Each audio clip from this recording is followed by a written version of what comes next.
Good evening, everyone. I hereby call this Select Board meeting to order at 5:30 PM on Tuesday, April 14th, 2026. Please all stand for the Pledge of Allegiance. Pledge allegiance to the flag of the United States of America and to the republic for which it stands, one nation, under God, indivisible, with liberty and justice for all.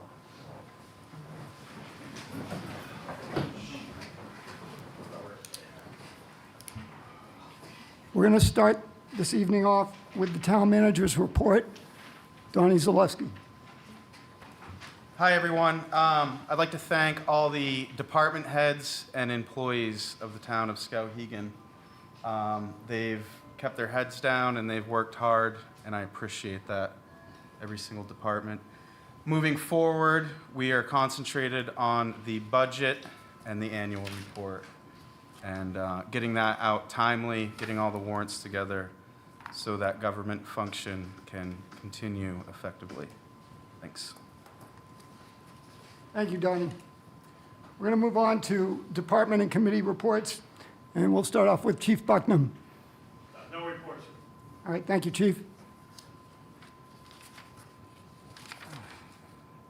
Ryan Johnston. Good for now, thank you. Okay, thank you. Brian. I'm all set, thank you.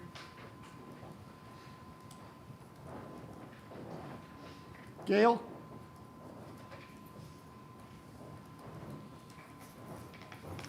I just want to let everybody know that nomination papers are in, and I spent about 3 hours yesterday putting it into the system, because we have to go to this new system now, and you do it once a year, so it's really time consuming. So, but the ballot is being prepared. Thank you. Thank you, Gail. Jason Finley. Going on. So, they're back working on Madison Ave. So, hopefully finish it up. So I want everybody to know it lives on Madison Ave. They are looking for homeowners and business owners to reach out to them if you have problems with your driveways and parking lots. You can call us at 474-6911, and we'll get you the information to reach out to those people. And they want to reach out with emails. They need easements to get onto their property because they're already at their, as far as they can go in their right of way. So some of those driveways have a big hump.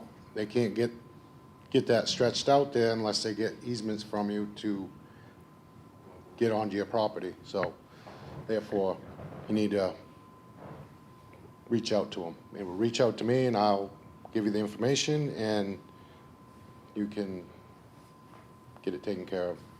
But there is a lot of them that need to be taken care of. But the other thing is we're pulling posters tomorrow along with all the other towns around. Any other questions for me? No, I'm just wondering what the best method would be to alert all the owners, business and residential, that they need to call I'm hoping this is Yes, Brian. helpful. We do have a mass notification system that we could test out with this and then push out that information so you're not getting inundated with calls. So I'm off tomorrow, but maybe Thursday we get together and put something together. Would be able just to do Madison Ave? Yes. Okay, Yes. because we don't need to put it out to everybody. Right. But, Yeah. okay, that'd be great. Okay, thank you. Thank you, Jason. Thank you, Brian. Is Cindy Kirk here? Hi, Cindy.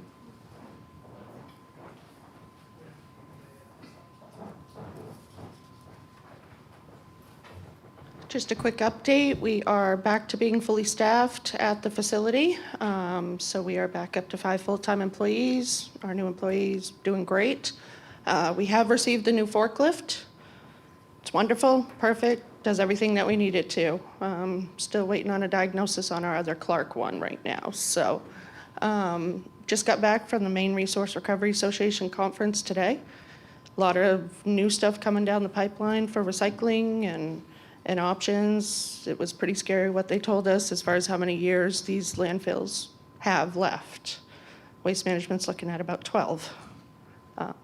So Juniper Ridge is looking at about 2 if they don't get their expansion approved. So got to find a way to keep it out of landfill, and otherwise going to run out of space even sooner. So, but hopefully the outside recycling area will be opened up by the end of this month as well. That's Great. about it. Thank you, Cindy.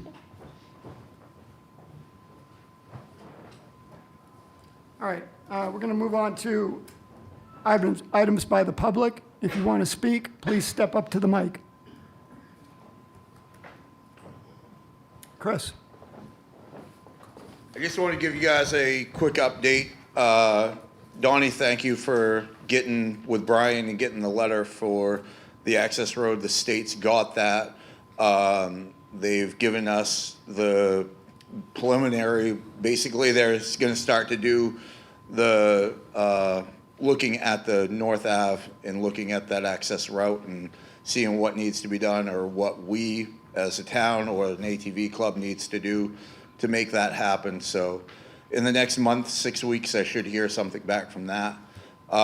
We're working with CMP to get the mess on the power line that happened over the winter with the snowmobile club cleaned up. We are looking good there. Should have a trail opening here in a few months if all goes well. And Cornville opened up their access roads contingent on us getting either the North Ave or the trail open to get to them. So we're looking good. This summer we should have some people coming back into town on ATVs and stuff. Our passport is being finalized right now at the print shop, and we've reached out to 24 wonderful businesses, and we're excited to see where that goes and what that brings for new business into town. So everything's looking good. Thank you, Chris. Thanks, guys. I'm going to back up for a sec, and we're going to first do conflicts of interest disclosure. Amber, I have none, thank you. Eli, Ethan. I have none. I have none. All right, we're going to move on to select board items. Amber? Thank you. I have a few things I just wanted to share, Whitney, if it's okay, that Eli has had a family medical issue come up and was unable to attend, and Kevin had a planned trip away, so he is unable to be here tonight as well. I just wanted to acknowledge that this is the first time we're coming together publicly in a public meeting since the passing of our town manager, and that occurred under very difficult circumstances. And we recognize that tragedies like this affect the community in lots of different ways. I too would like to thank the staff and our department heads and this board for coming together to manage in a time of stress. And I know that this select board is committed to a positive path forward. We appreciate Donnie stepping up to the plate as a department head to help us as we work to organize a hiring process for our next town manager, and that the town will need some time to heal and support one another. I'd like to just acknowledge that in 10 months since we hired Nick, he brought positive energy and focus and commitment to improving organizational systems here. We are focused on the work at hand right now, which is to carry forward the improvements that he brought to town. And at the same time, I just want to say clearly that we are also committed to accountability and safety and respect for all members of the community. And all of the members of our community deserve to live safe, happy, and healthy lives. Holding that commitment and acknowledging the pain of this loss can exist together, and both deserve our care and attention. So we appreciate all of you supporting one another through a difficult time.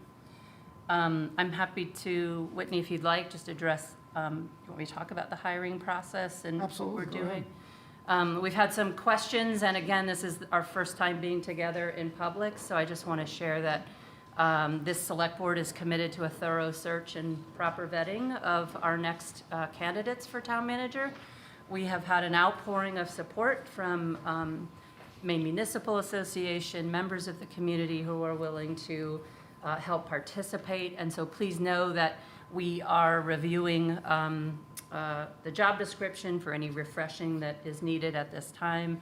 We are reviewing our hiring policy and our personnel policies just to make sure those are as current as we want them to be. And we've had offers from outside support to help look for our next town manager if we decide to engage someone like that. We're not ready to do that just yet, but we will come back to the public to let you know what our plan is just as soon as we have that.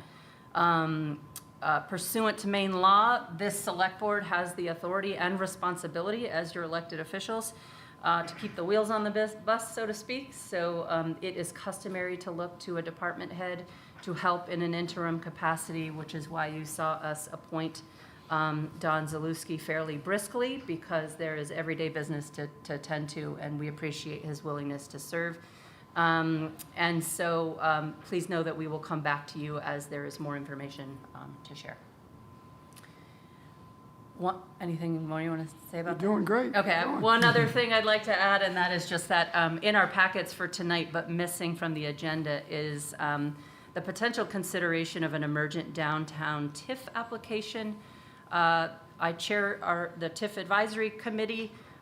We did meet on March 30th and again this week on April 13th. Those two meetings were designed to, on March 30th, we just looked at our TIF rubrics. We considered no applications.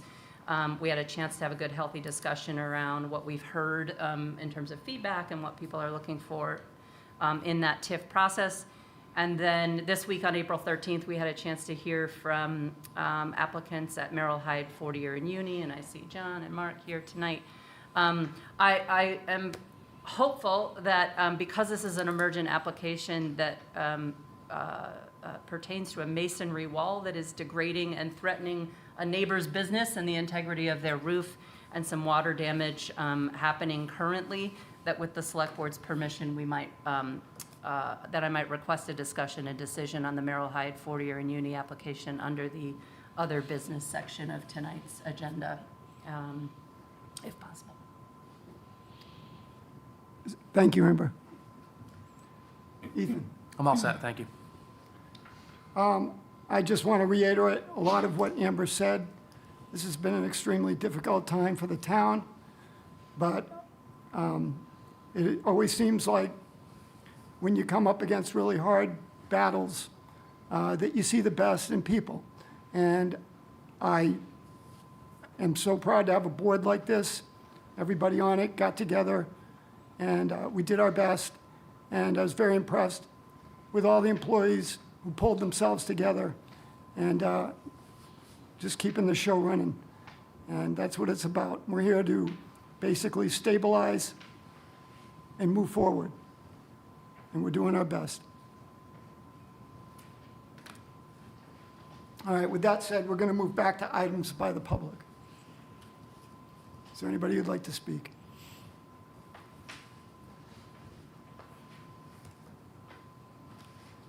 All right. Did you have anything? You didn't. We're going to move on to the consent agenda. And that is to approve the minutes from the Select Board meeting, March 17th, 2026, and approve the minutes from the emergency Select Board meeting, March 24, 2026. Do I have a motion? I move we approve the consent agenda as presented with no revisions. Second. Okay. Pretty easy tonight. So we've had a motion, and it's been seconded. Are there any questions or changes? Therefore, all in favor? Motion carries 3-0. We're going to move on to the regular agenda. First item is discussion and decision to approve an application for parades and processions to allow Somerset Public Health mover More Kids to host a 5K and youth run from Coburn Park. Approve as written. Second. First from Ethan, a second from Amber. Discussion? Seeing none, all those in favor? Motion carries 3-0. Item 2, discussion and decision to approve an application for parades and processions to allow the American Legion Auxiliary Unit Number 19 to host a toll road for a fundraiser from the transfer station. Do I have a motion? Approve as written. Second? First from Ethan, a second from Amber. Discussion. Has this been done before? Yes, It has, okay. Has it gone well? yes. Okay, thank you. We'll be providing a police vehicle out there for Cindy's people that slow everybody down at the same time. Okay. Okay. All those in favor? Motion carries 3-0. Discussion and decision to approve an application for parades and processions to allow KV Cap to host an April and Child Abuse and Neglect Prevention Month for the Skowhegan Chamber of Commerce. Motion. Approve as written. Second? First from Ethan, a second from Amber. Discussion. Seeing none, I just want to say it's a great event. It attracts families from all over the community and is worth coming out to. It's a lot of fun to see families and kids out enjoying activities and free food and fun. all those in favor? Motion carries 3-0. Discussion and decision to approve renewal application for on-premises beer, wine, and spirits for the Fraternal Order of Eagles, Skowhegan area, number 1457, located at 164 Water Street. Do I have a motion? So moved? Second. First from Amber, a second from Ethan. Any discussion? Seeing none, all those in favor? Are you an Eagle, Whitney? I'm not an Eagle. You're not, okay, I No. thought you were, I thought I heard that a long time ago. I'm an Elks. If not, we welcome your vote. I guess I'm going to have to step away this next one. Okay. Discussion and decision to approve renewal application for on-premises beer, wine, and spirits for Skowhegan Madison Lodge, number 2531, BPO Elks at 21 Silver Street, Skowhegan. Approve as written. I have a first from Ethan Second. and a second from Amber. Any discussion? Does an abstention count as a vote towards our quorum? I don't know if being a member is that big a deal, that it would require me to abstain. You're an elk? Yes. Oh, you can't? Okay. You learn something every day. Does the lawyer in the crowd can help us with Robert's rules? Does an abstention count as 3 votes, 1 abstained? It does not. They will have to go to the next board meeting. Yeah. And I'm not. We don't have enough to vote. So we don't have quorum. But I've done a lot of board meetings and Okay. and you don't have a quorum. so- Thank you. Okay, so Need to table it. this is going to be, we're going to table this to the next meeting. We'll move it to the next one.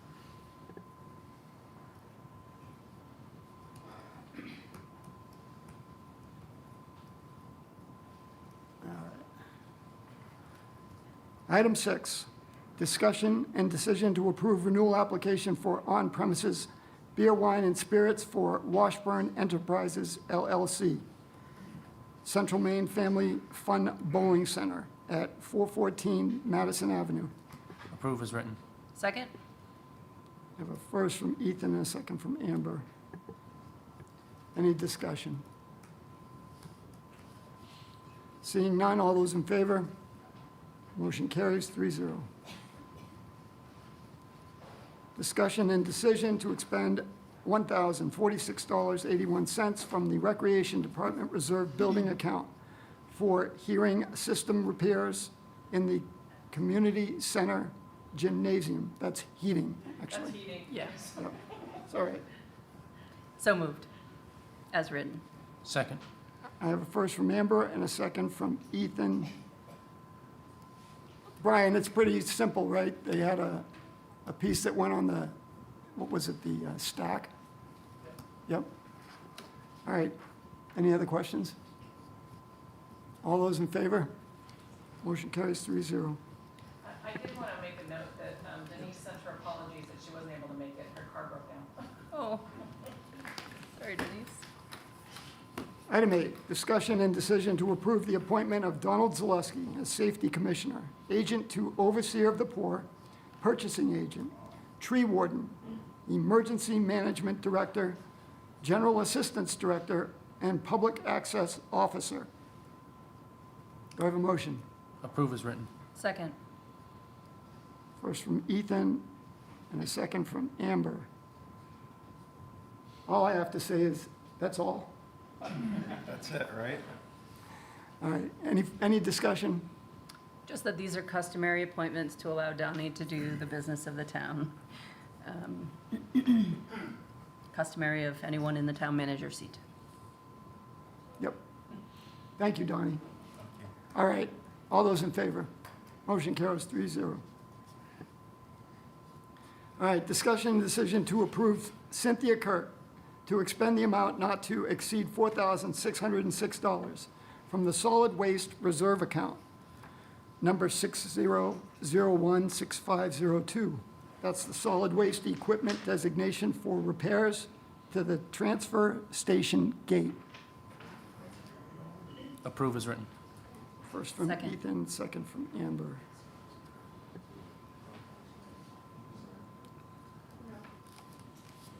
Cynthia, anything to say? How old's that gate? It's not very old, however, the chief can attain to this with his gate as well. When the company came and installed his gating right around the same time as ours, 2 weeks later, they were out of business. Come to find out, most of the equipment they dropped off, remotes, other parts and pieces didn't even go to our gate. I've had Alan Farm Fence come up, take a look at it, and they're like, this is old equipment for the box and everything, as well as the sensors. And they had, a while ago, given me some rough estimates on how much to replace that electrical box, because it shorts out, rain makes it not work. Somebody flies through and blows dust on it, doesn't work. And theirs was, I will say, much higher. I don't have the exact number, but that was quite a while ago, and they're quite a ways away. This person is local to Skowhegan. He has been gracious enough to come up and help us get it running on occasion when he happens to be bringing his trash up. So, so this, I think, is a good deal to get it fixed once and for all with updated equipment and sensors. Thank you, Cindy. Yep. Any warranty? Yes. Yes, he warranties all his work. And the equipment he would be installing is also under warranty as well. Thank you. You're welcome. We couldn't cash in on the warranty from the previous company because they were gone in 2 weeks, so, yeah. Any further discussion? All those in favor? Motion carries 3-0.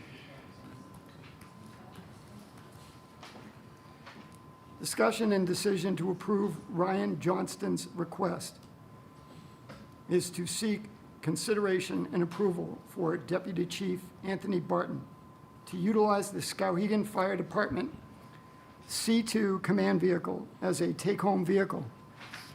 This request is made to enhance operational readiness, improve response times, and support the increasing demands of departmental responsibilities. Do I have a motion? So moved as written. Second. I have a first from Amber and a second from Ethan. Ryan, I was just going to ask Ryan if you could come up and tell us a little bit I about think I heard somebody ask where does he live. He lives on the Hill Road in Clinton. So it's a little closer than I actually live. Having DC Barton take this vehicle home is actually relatively important to how we operate. I'll give you a small example.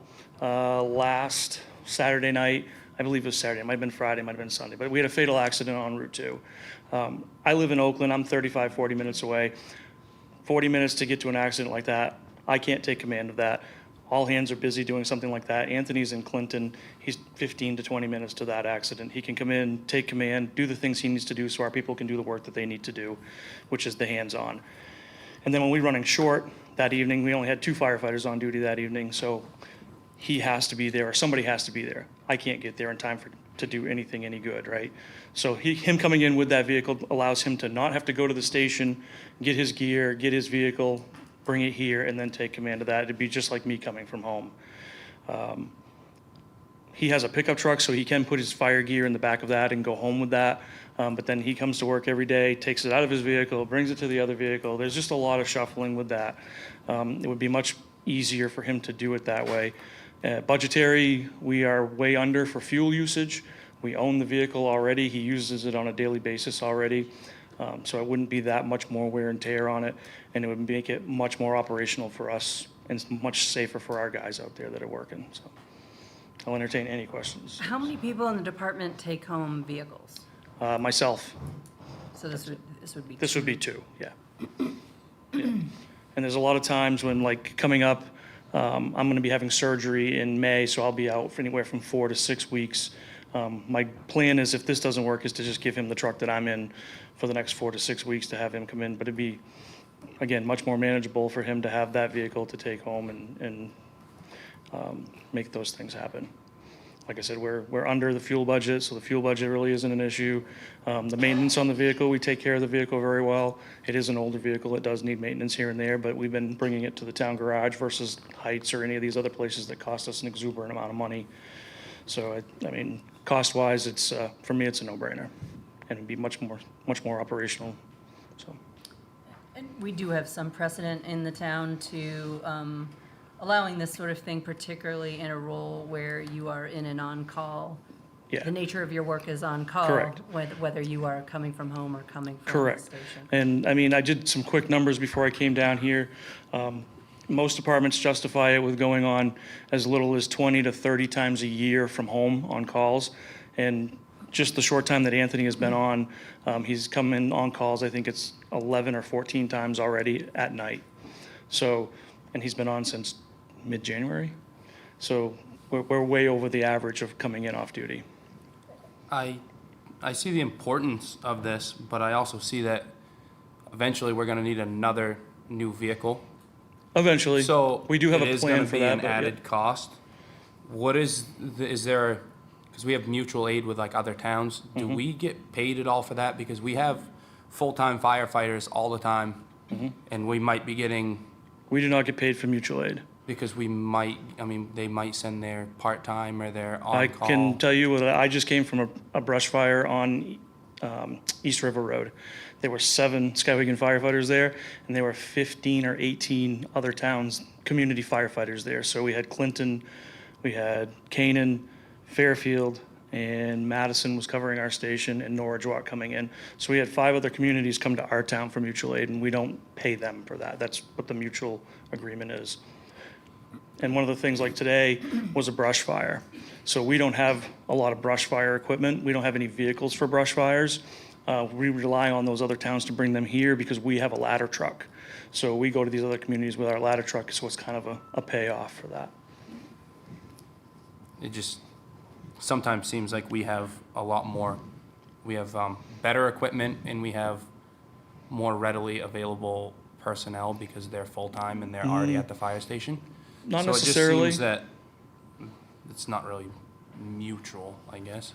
Well, In my- I think the mutual aid agreement is kind of a different subject than we're kind of looking at here, but we go to SAPI quite often Yeah. for calls, and we're bringing in departments. You know, the last one we were at SAPI for a chip fire, and we brought in 11 different towns, including backfills for other towns. I can't even tell you how many towns were, but I can tell you there's been a few occasions last summer, we had like 15 towns there, and then those 15 towns had to have other towns backfill, and the ramifications from that, towns we don't even do mutual aid with are going, like, we had Winslow come to SAPI that we don't do mutual aid with. They had to have Vassalboro cover their fire station.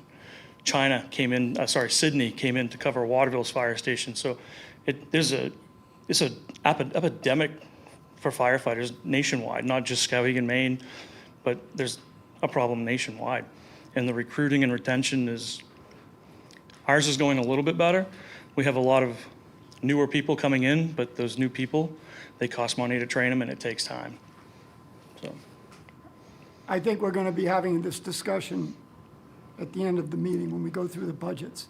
But I understand what Ethan is trying to get across is the fact that our fire department budget is substantially greater than many of the towns combined surrounding us. And so even though everybody comes to everybody's help, the fact is we're funding a huge portion of that.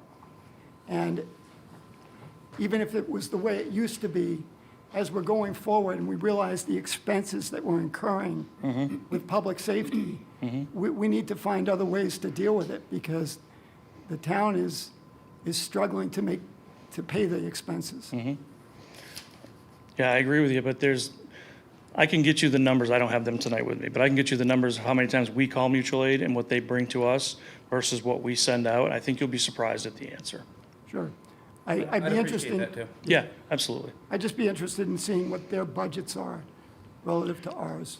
And Yeah, I mean, we do mutual aid regularly with the town of Fairfield, which they have full-time employees. The city of Waterville, they have full-time employees. The town of Clinton, they have full-time employees. Canaan does not, Madison does not, Norridgewock has full-time employees.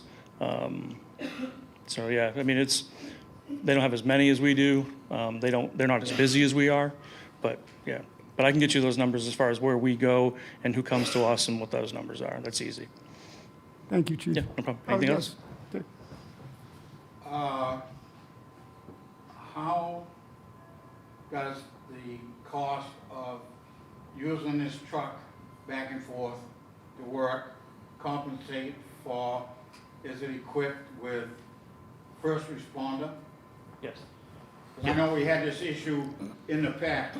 Yes, If it's not equipped as a first responder, so that if you've got a fire between here and Timbuktu, you're not gonna be the first person to be there from Clinton or wherever, What kind of equipment are you asking about? Like medical equipment or firefighting radios? equipment, other than your boots and a hat and. Right, he has his fire gear. It has the same that my truck has. Just a few extinguishers, a broom, a rake, a shovel for forestry stuff, and a fire extinguishers. As far as a fire structure. Correct. In a home, Correct. how many times have you and the other truck been first responders? Say, in what percentage? I couldn't tell you, I don't know off the top of my head. I'd be making the number up if I told you Yeah, that. it's not a big number. It is a big number actually, because like today, brush fire, grass fire, whatever it was, but I'm the first one out the door as Anthony's first one out the door when we're working At the station. at the station, and we I'm get there talking long from before. home, Yeah, from home, we would not be the first ones there. okay? Then what's the purpose of having the truck? Incident Other than command, traveling back and forth. incident command. We have the radios and the command gear, the command board, those sorts of things. Accountability, those sorts of things. It's not a major issue. Oh, it's to a travel- 100% major issue to have accountability at a fire. I understand what You know what I mean? Yeah, Yeah. If I don't account for where my people are and something goes wrong, that's a bad day. So 100% accountability is 100% important. The data point, Dickie, being that since January, if he's responded to 11 to 14 calls in the middle of the night, that's a sizable number where he's going directly. Correct. He's coming directly versus driving through town, maybe even driving past the call to go to get a command vehicle to come back through. And he's going to some of the calls that maybe that I'm not making it at because it's the shorter calls, right? It's the fatal accidents up here. It's the smaller calls that still need that incident command piece when we're short-staffed. So, Thank you. Any further questions? Whitney, I'd like to speak to this. This does solve operational readiness, increases operational readiness, and the deputy chief being your number 2 in command, it also solves the chain of command for when he is out. correct. And Ethan is correct about a long-term cost. So you do have 2 short-term problems solved with the deputy chief taking it home, and then I do have an answer for that as well. Yep, and then you are correct. There would be a long-term cost. It is an older vehicle, so maybe that cost wouldn't be as high. Right. But it is something to be thought about. So we do have some succession planning in place right now. The squad truck that we use right now is our medical vehicle that goes around. Our plan is to hopefully replace that with a grant, and then that truck would eventually go into either to be the utility vehicle for the department for a while until that other vehicle is completely done, and then Anthony could slide into that particular vehicle. And we hope to do that through grants so we don't cost the town any money. John? Yeah, just a question. Have we ever thought about going to the county, because it all seems to be all the same towns around and supply mutual aid to? Should the county be addressed as far as having some kind of financial responsibility so equally spread amongst the towns, rather than somebody picking up the tab more so than anybody else? I mean, that could be something for further discussion. It's an avenue that could be considered. But There's a word that is used quite often that nobody likes, and it's called regionalization. And in my opinion, the best way to do that would be through a county system. But regionalization only works if everybody is involved with it. One or two entities start to say no, then two more entities start to say no. It becomes a snowball effect. Well, they might feel differently if everybody is equally getting taxed for Oh, I agree 100%. the cost of it. In other words, if we're sending more people than somebody else is sending, taxpayers, you wanna belong to NATO, you wanna sign up, Right. we can help you. But Yep. I think once I get the numbers for these folks, I think you will see that we are receiving equal or more mutual aid than we're actually giving. Well, I'm not questioning that. Right. Overall, if we do it county-wise, Mhm. just like Canada County does it, Somerset County does it, there wouldn't be a problem because everybody's not catching it in their pocketbook. Everybody's catching it in their pocketbook. Yep, I agree with you. It's a huge undertaking. Well, hey, the taxpayers gotta, Somebody's got to get the ball rolling, I will tell you that. Somebody gets that ball rolling, it might happen. Even if it started today, my best guess estimate, you'd probably see that in 10 years. but you can see it 10 years. Yeah. Yep. There you go. Yep. Hope's eternal. What's that? I'm sorry? Hope's eternal. Absolutely. any further questions? Thank you, Ryan. Thank you. All right. Seeing no further questions, all those in favor? Motion carries 3-0. Yes, Chief, May I speak? of course.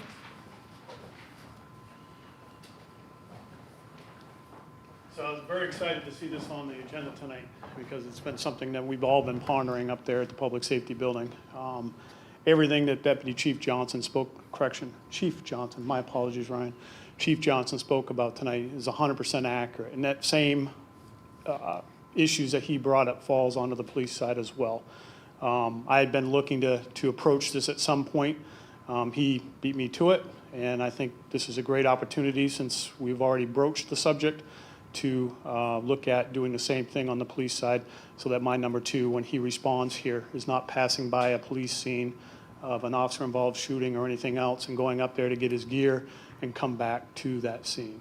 So I'd like for you guys to take into consideration while we're sitting here right now, to approve both sides of the house, so that we can make sure that both of our deputy chiefs have the assets and the tools and the equipment to get to the scenes where they need to be in the quickest time possible.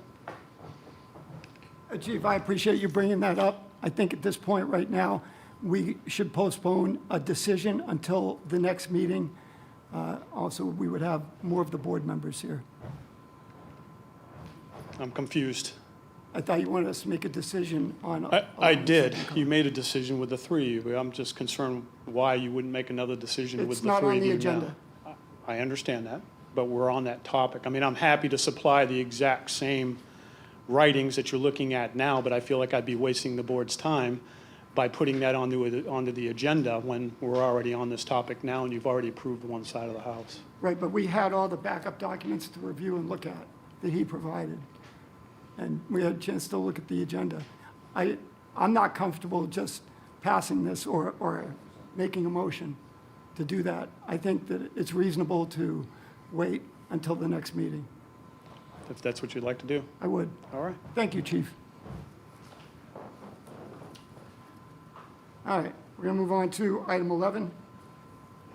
Discussion and decision to expend an amount not to exceed $20,000 from the capital reserve account pollution control, treatment plant, sewer collection system upgrades to pay for Vortex services to clean, camera, and UV line Lower Madison Ave, to North Channel MCS bridge sewer and catch basin separation for the downtown. Do I have a motion? Approve as written. Second. I have a first from Ethan and a second from Amber. And Donnie, can you explain all this, please? Well, this is Jason's project, but he pulls from that shared capital reserve account. Yeah. But this is about that structure that's shared downtown, and we're getting sewer gas from it. And we had it bidded for like $430,000, and we couldn't afford it, and so we tabled that. And now we found a cheap $19,000 in-house fix where they reline this old pipe. Jason reconnects the catch basins himself in-house, and we solve the sewer gas problem for the next. Hopefully, not guaranteed. Yes. But hopefully, it will help relieve a lot of it by hooking that up. And it won't be 100% fixed forever because it is a smaller line, but it will help a lot. So it's the structure at the corner of Bloomfield's Tavern, and all along the street there's been complaints of sewer gas for many years. And so if this pipe is relined and he's able to separate the sanitary sewer from the storm drain, we will solve the sewer gas problem in our downtown business district. What's For the the time alternative to this? 400,000 Yeah. in running it out towards the bridge, and then we have to do the retaining wall on the side of the bridge that's decaying, and that was 400,000 3 or 4 years ago. Yeah. 3 years ago, I believe. So we And found an old. That will be Yeah. probably more than that now. I think it was 3 years ago. That is the long term that has to be done, is rebuilding that outfall that's in the gorge. For now, we found an old CSO outfall underneath the bridge that's been discontinued since '04. And so we maybe buy 5 years' time with this fix, until we get a better handle on it. What are we doing as a plan for the next 5 years to prepare for when we're gonna fix this permanently? We need to save and get grant money and. Yeah, 100%. plan Grant for- money. We want grant money for that. Maybe we should get started on that now instead of waiting for 5 years. Yeah, I would say this is like a lucky break for us Yep. because we still are not up to date on our audits. We still cannot borrow money from the bank. So if we have a catastrophe like this, a $400,000 catastrophe, it would seem to me that we would slow our spending down in certain areas. For instance, let's take the downtown. The downtown has a significant fund. It's called the Downtown TIF. And the funds in there should be used for public infrastructure in emergencies like this. And when we in the last 4 years, we've spent almost $1 million on small town, small business grants. And I think that's good, but we can overdo it. And in this time, because we don't have the audits and we can't borrow money, we should be playing it much more conservative and be very careful, save the money up in case we have an emergency like this. Amen. Any other questions? Seeing none, all those in favor? Motion carries 3-0. We have been, with that survey that I got approved, we're re-looking at, because the reason the bid was so high is because the location of that intersection and that gorge. So we're re-looking at like phasing that out, so it's not so much money just for one. Oh, perfect.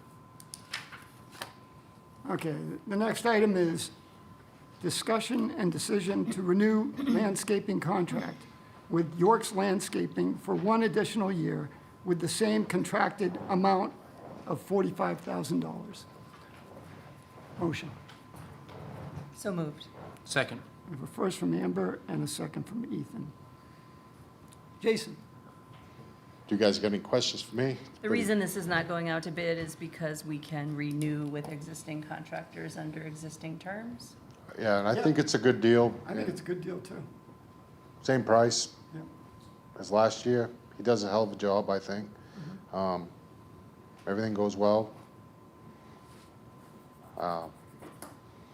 I'm just asking about We- process, because we've seen this in other departments too, where we renew with an existing engaged contractor, and I'm just asking about process.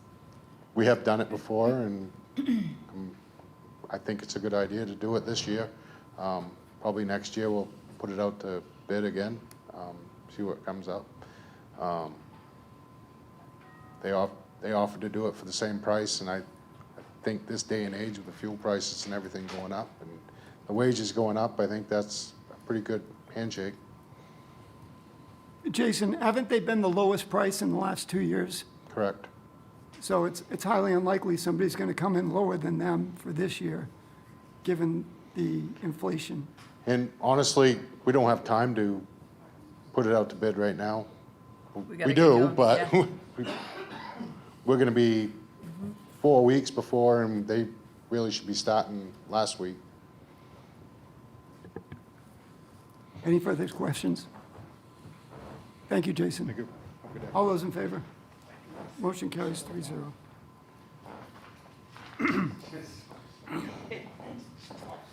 All right, item 13, discussion and decision to authorize Donald Zaleski, interim town manager, to execute and record a discharge mortgage on behalf of the inhabitants of the town of Skowhegan. The town holds a mortgage from Brenda Heel dated December 15th, 2020, and recorded in the Somerset County Registry of Deeds.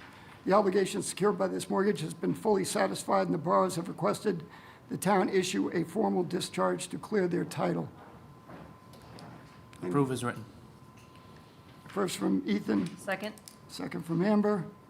Any discussion? Yes, Was it a TIF or a loan? I believe this is a mortgage. Mortgage? Yeah. A loan. A loan, the town gave them money, and now they've paid it all back. Right? Yes. Thank you. Any further questions? Seeing none, all those in favor? Motion carries 3-0. All right, item 14, discussion and decision to authorize Donald Zaleski, interim town manager, to execute and record a discharge of mortgage on behalf of the inhabitants of the town of Skowhegan. The town holds a mortgage from the Spinning Mill LLC dated March 20th, 2024, and recorded in the Somerset County of Deeds. The obligation secured by this mortgage has been fully satisfied, and the borrowers have requested the town issue a formal discharge to clear their title. Do I have a motion? So moved? Second. First from Amber, second from Ethan. Yes. Same deal, right? It looks like it with the spinning mill, yes. Any further questions? All those in favor? Motion carries 3-0. We're going to move on to the treasurer's warrants. To approve treasurer warrants 73, 74, 75, 117, and 76. Do I have a motion? Approve as written. A motion from Ethan, and Second. thank you, Amber. Second from Amber. Discussion? I just had a couple questions. The workman's comp audit cost of $23,851, is that just like an adjustment of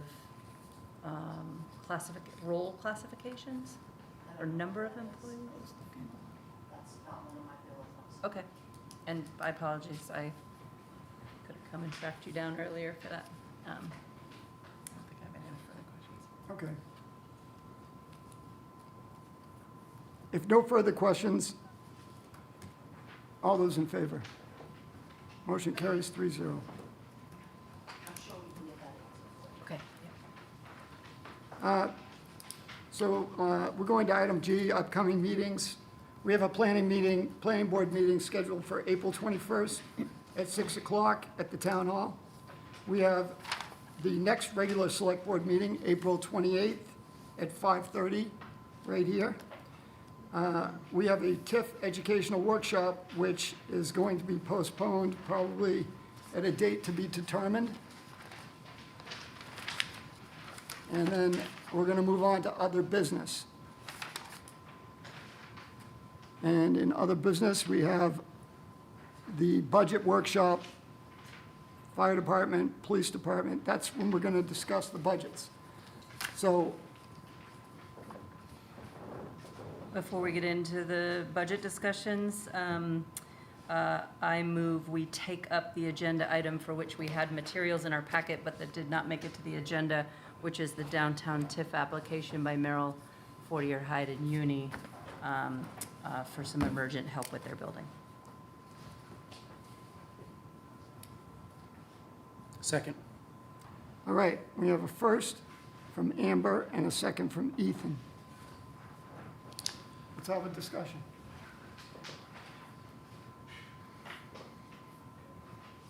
Great, I'm happy to summarize, but we do have John and Mark here. John, why don't you summarize the ask?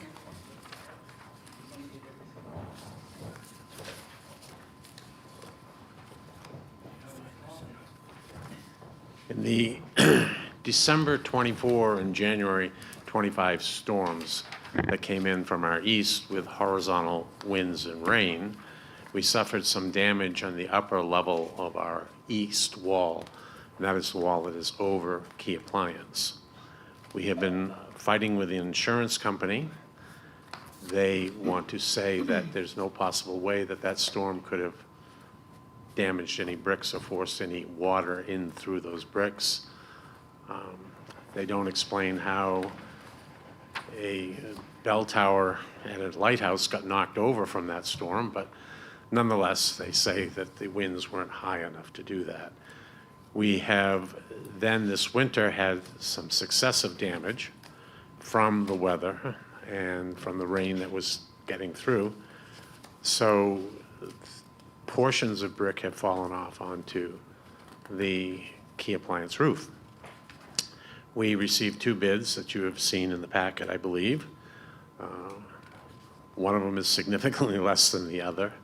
He already has the scaffolding up. He has plywood down on the roof of key appliance, and we're asking to go forward with the $13,000 request. So, John, just make sure I have that quote in front of me. That was a $13,000 request? Right. Yes, okay. I'll just speak as coming from, I am the chair of the Downtown TIF Advisory Committee. We did meet on April 13th to discuss this application with 5 people present at the meeting. And I just want to affirm that it qualifies for downtown TIF funds because it is in the Tier 1 district.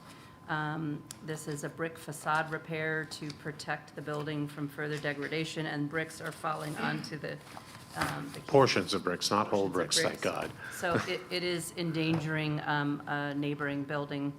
The additional quote that John had gotten was $50,000 to replace the brick facade, and so they are asking to go with the lower quote with Bruce Mishonsky, a local mason, to be able to repair the existing damage at $13,000. That will be matched by the company is spending $2,000 this year on repair and maintenance of the building, and building owners are prepared to cover any overages should the project run over.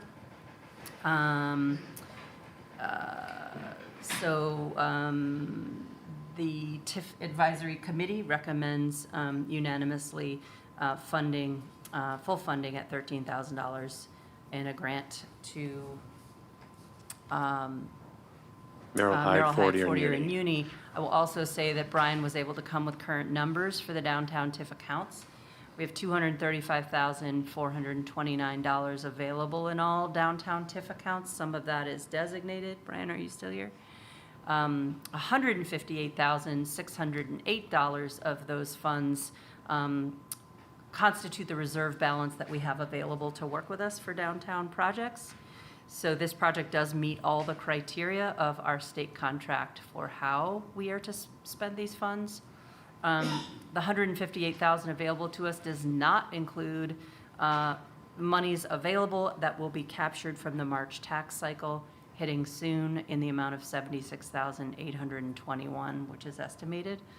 So, like I said, the Downtown TIF Advisory Committee recommends funding the request at $13,000. And Whitney, I saw your eyes when we talked about overage. You and I both know there's going to be an overage on the job, and we're going to cover the overage out of our pockets.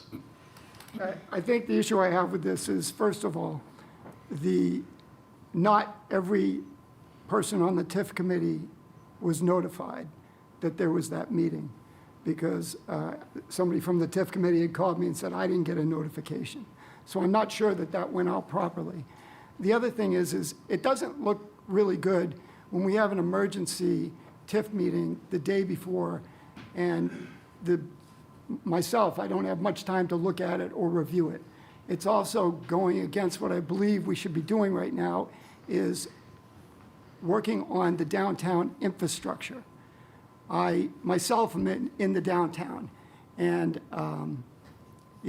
my boiler just went in the apartment building, but I'm not here filing for a TIF. I just have to come up with the money and pay it. And I think that I'm not going to be able to approve this right now without further conditions, or more of a match, an even match.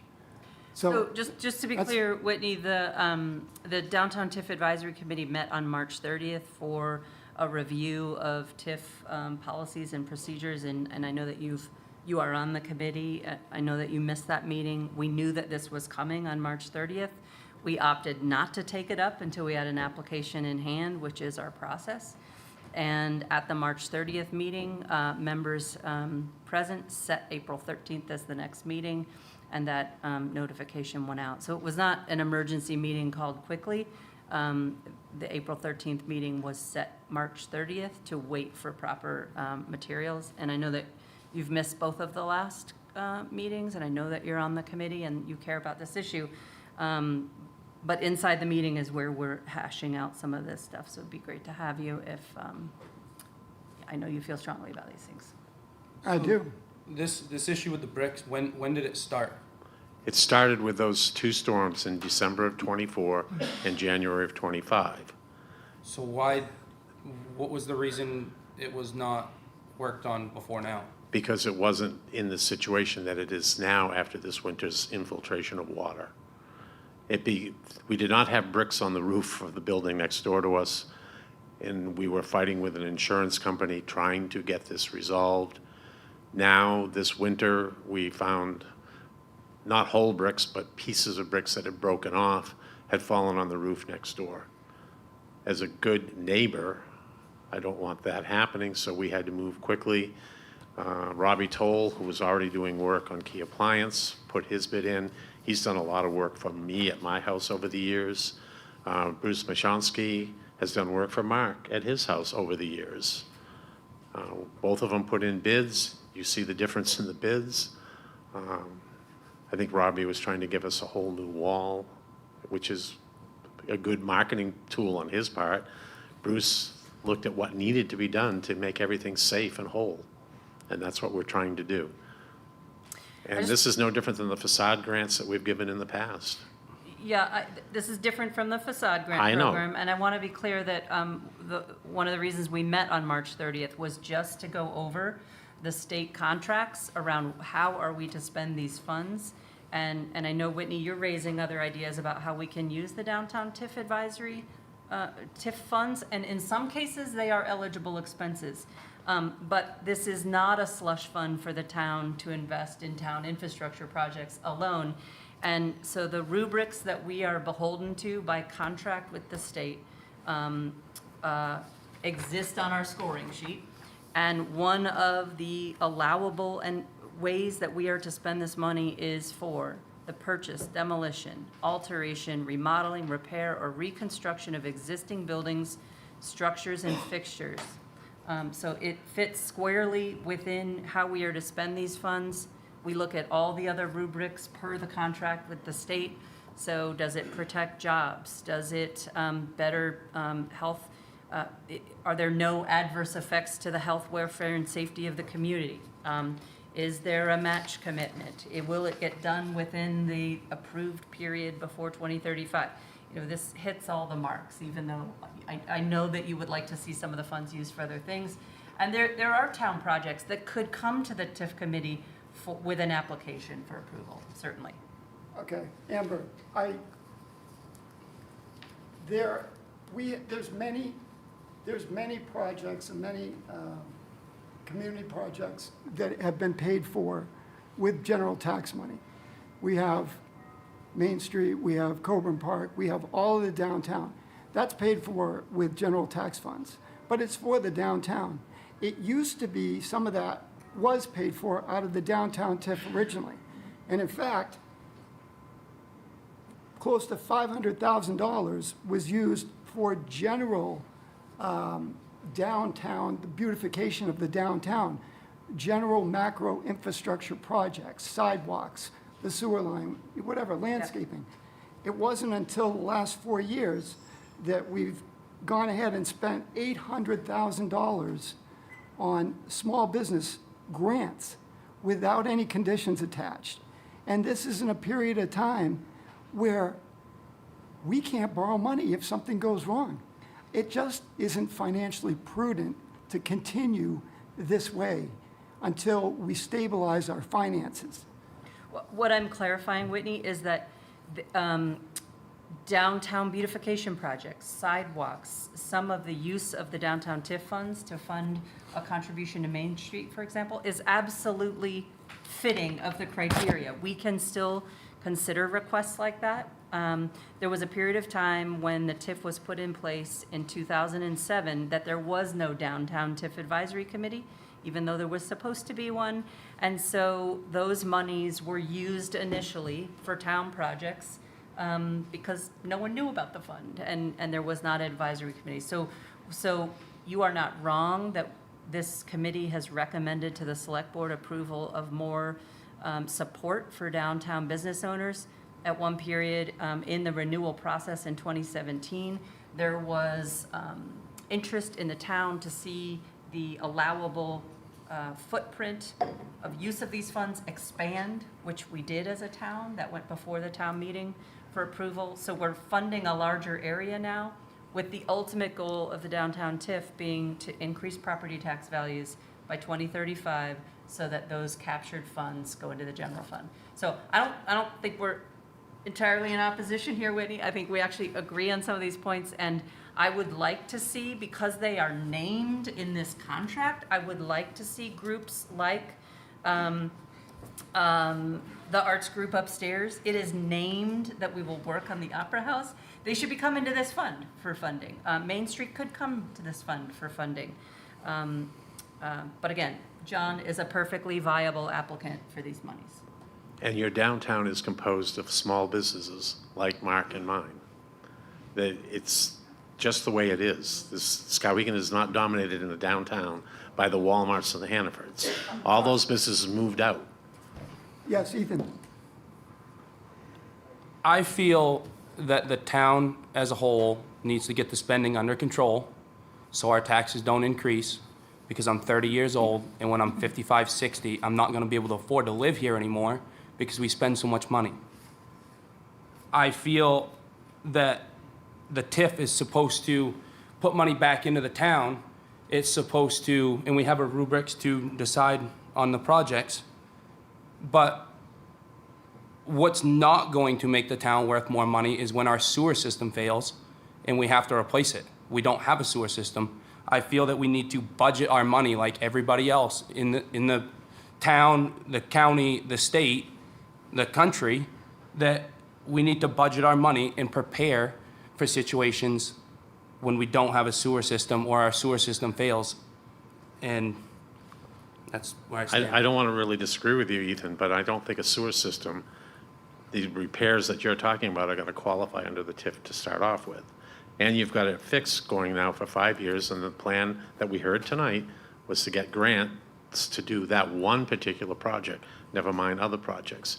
In the meantime, you have a small business standing before you, trying to maintain its presence in this community, trying to make sure that we maintain the valuation of our building, because if our building falls down, there's no tax value, therefore there's no taxes to the town of Skowhegan from That's the what downtown. insurance is for.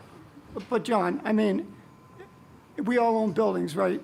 And the idea is to maintain and take care of our buildings, right? We have. Okay, but not for the town to just come in and pay for it, right? This is an extraordinary situation, Whitney. This is something that was beyond our control, was not anything that we expected. You don't walk outside and go inspecting the brick wall after every storm. When we discovered it, we made a claim with the insurance company, and we didn't discover it until late last summer. I think that was when it was, early fall. It was in the autumn that we discovered that there was a problem. And frankly, I don't go out and take binoculars and go stand over on the railroad bridge and try to scan the building very often. I did when we figured out there was a problem. And now we're trying to resolve it. But seriously, if this wall goes, the building goes, and then you do not have any taxable property. But not getting this grant doesn't preclude you from fixing the building. I'm 71, I'll be 72 in a month. You're asking me to go get a mortgage, which is then going to force me to sell the building most likely. For $6,000? $13,000? For $13,000, $13,000, yes. okay. This is we are right in the rubric for the TIF grant. I cannot believe that you would consider denying the TIF grant. I disagree with part of the rubric too, so. The rubric is dictated by the contract with the state of Maine. We are in a contract with the state for this benefit through 2035. And again, they're not mutually exclusive. He is squarely within recognized categories of ways we can use the money, and so is, another one says, project involves cost of maintaining, creating, updating public parking, green spaces, sidewalks, crosswalks, lighting, drainage, and sewer. The Downtown TIF Advisory Committee has never seen a proposal from our pollution control district or from our highway district.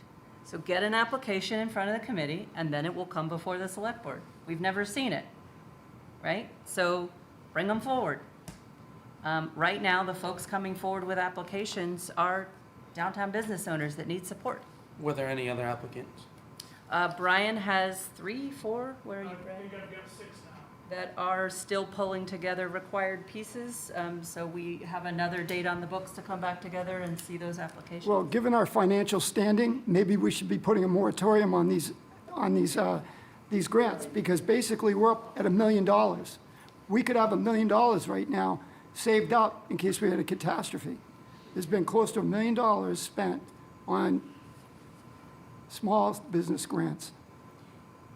Which is the purpose of this program. And this program is not a slush fund for Exactly. municipal.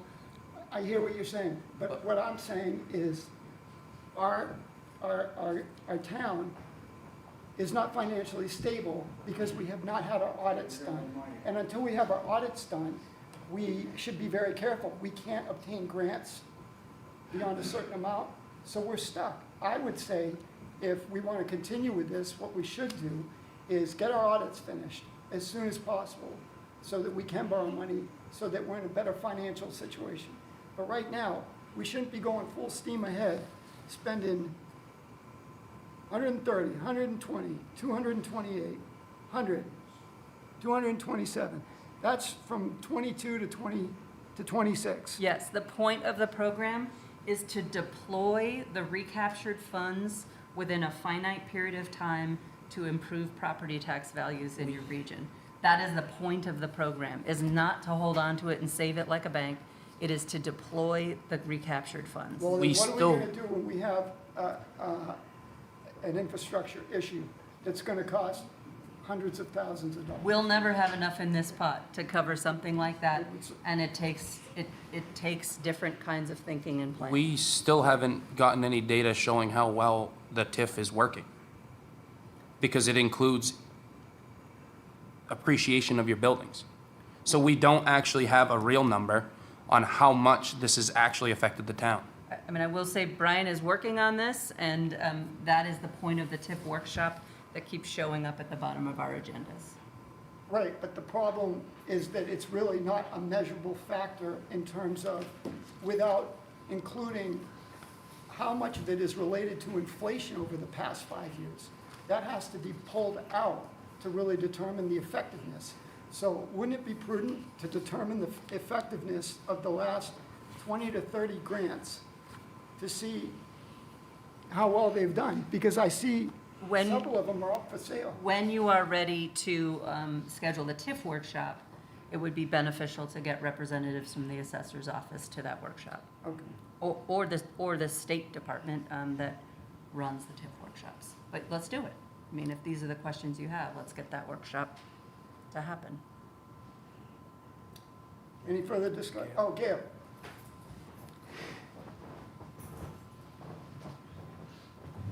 So Joyce, just a couple of points. I know I hear a lot about our audits aren't current. Yes, they're not. And the best case scenario is by the end of December, hopefully a miracle will occur and we'll get 2 done. We have had a very bad situation for the last 3 years. It seems like when we get up and we're ready to run, we lose our footing again. So that is a very bad situation. Another situation is we can't use this downtown TIF money for the town in any of our bills. Is that correct? You could, rubrics are here, I can leave this with you, but you can angle and ask as long as it fits within the declared Okay, things in the okay. contract. So I read some of them out loud, that, you know, if we want to use monies to help with drainage and sewer, Yep. then those departments should come to I mean, the that's why we advisory get committee with an CSOs. application. Yeah. We get combined sewer overflow bonds, and we are paying on them right now. But right now, we have a business in our town that is asking for $13,000, and we have given more to other businesses just recently. And I just think it is a shame that we do not do this for $13,000. Thank you. We are, if March's capture is 70, Brian, do you have that number handy? 76,821, you can multiply that by 2. So the capture into this pot is about $150,000 a year right now. That is over the 80 some odd thousand a year that was being captured when I first joined this committee, which means we are capturing more each year. But to do a $400,000 to $600,000 sewer project, the point of this fund is not to hold on to it for 4 or 5 years while the clock is ticking on our contract to use the monies to improve property tax values. So again, I think there's ways to work with the town's needs and come ask for these funds, but this isn't a savings account for the So big one. you just gave some numbers of how much the tax value or for the TIF fund has increased since we started this, but I can also tell you in the last 5 years, my taxes have doubled and I haven't done anything to my property. So it just includes appreciation of the building, of my house and the property. Because this is just the way the world works. It's worth more now than when I bought it. So what I'm getting at is a lot of that extra money going into the TIF fund is just because of appreciation. Everything is worth more now than it was 10 years ago.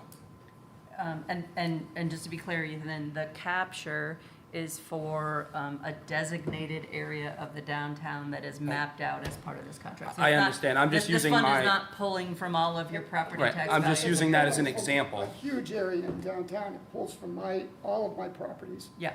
And my taxes have doubled too. Yeah. And I haven't used it one time, even when I've needed to. I just,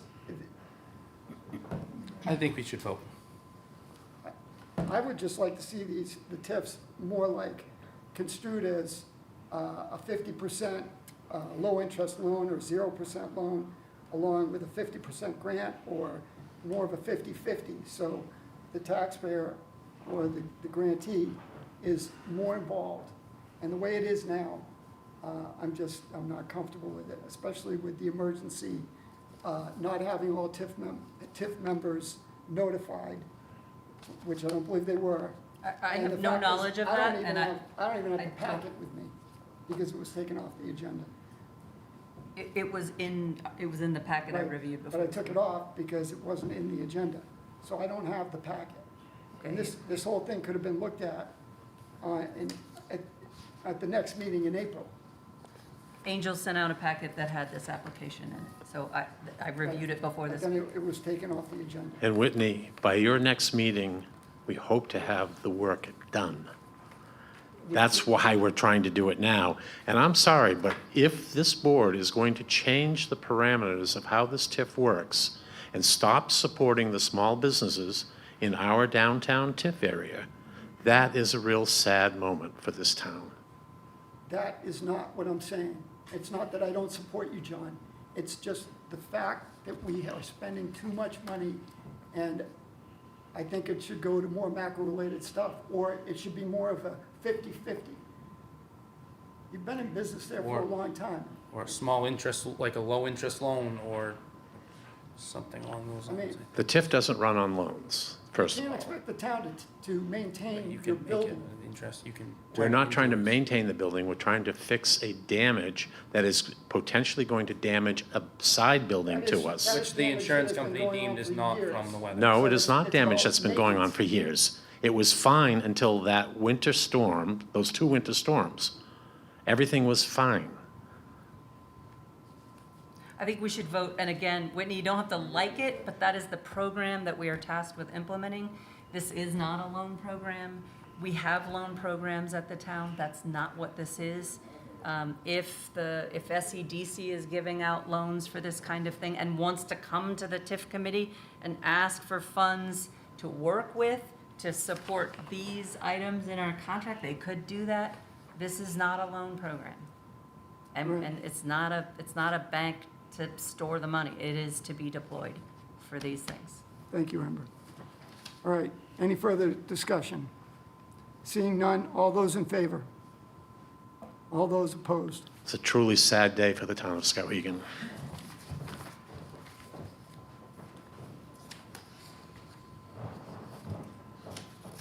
Okay. With that, we're going to move on to the police and the fire budgets. You start with fire. Either one.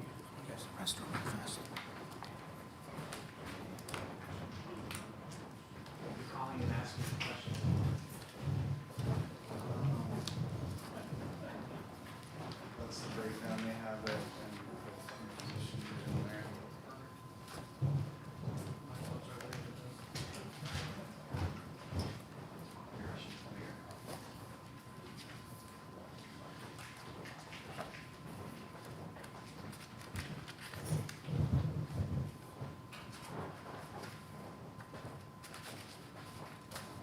Will they be presenting this Saturday morning?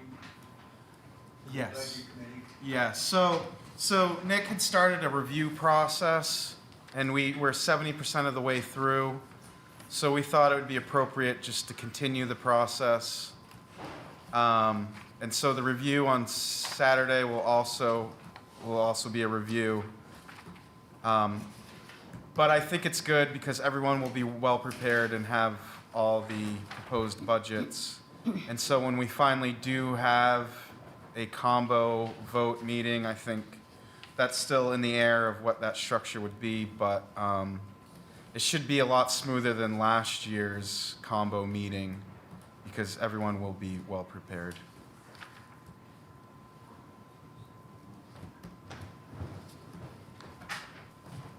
Sorry about that. So, here's the proposed fire. Along with the packet is the price of one position with benefits. I did a quick breakdown of what it would be for 1, 2, or none. Each position with benefits comes to about $110,085. This proposed budget does include the 2 entry-level positions. So, Chief, would you like to go down line by line? Yep.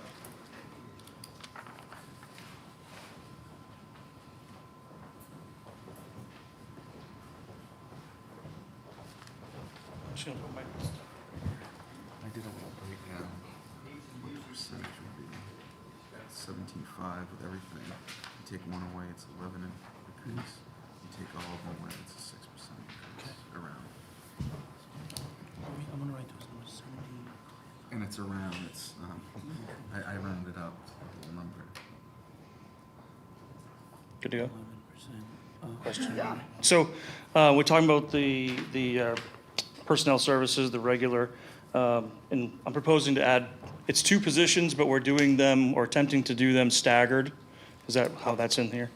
Or did you It do? is not staggered, Oh, okay. yes. So there's a couple different ways that we talked about doing this.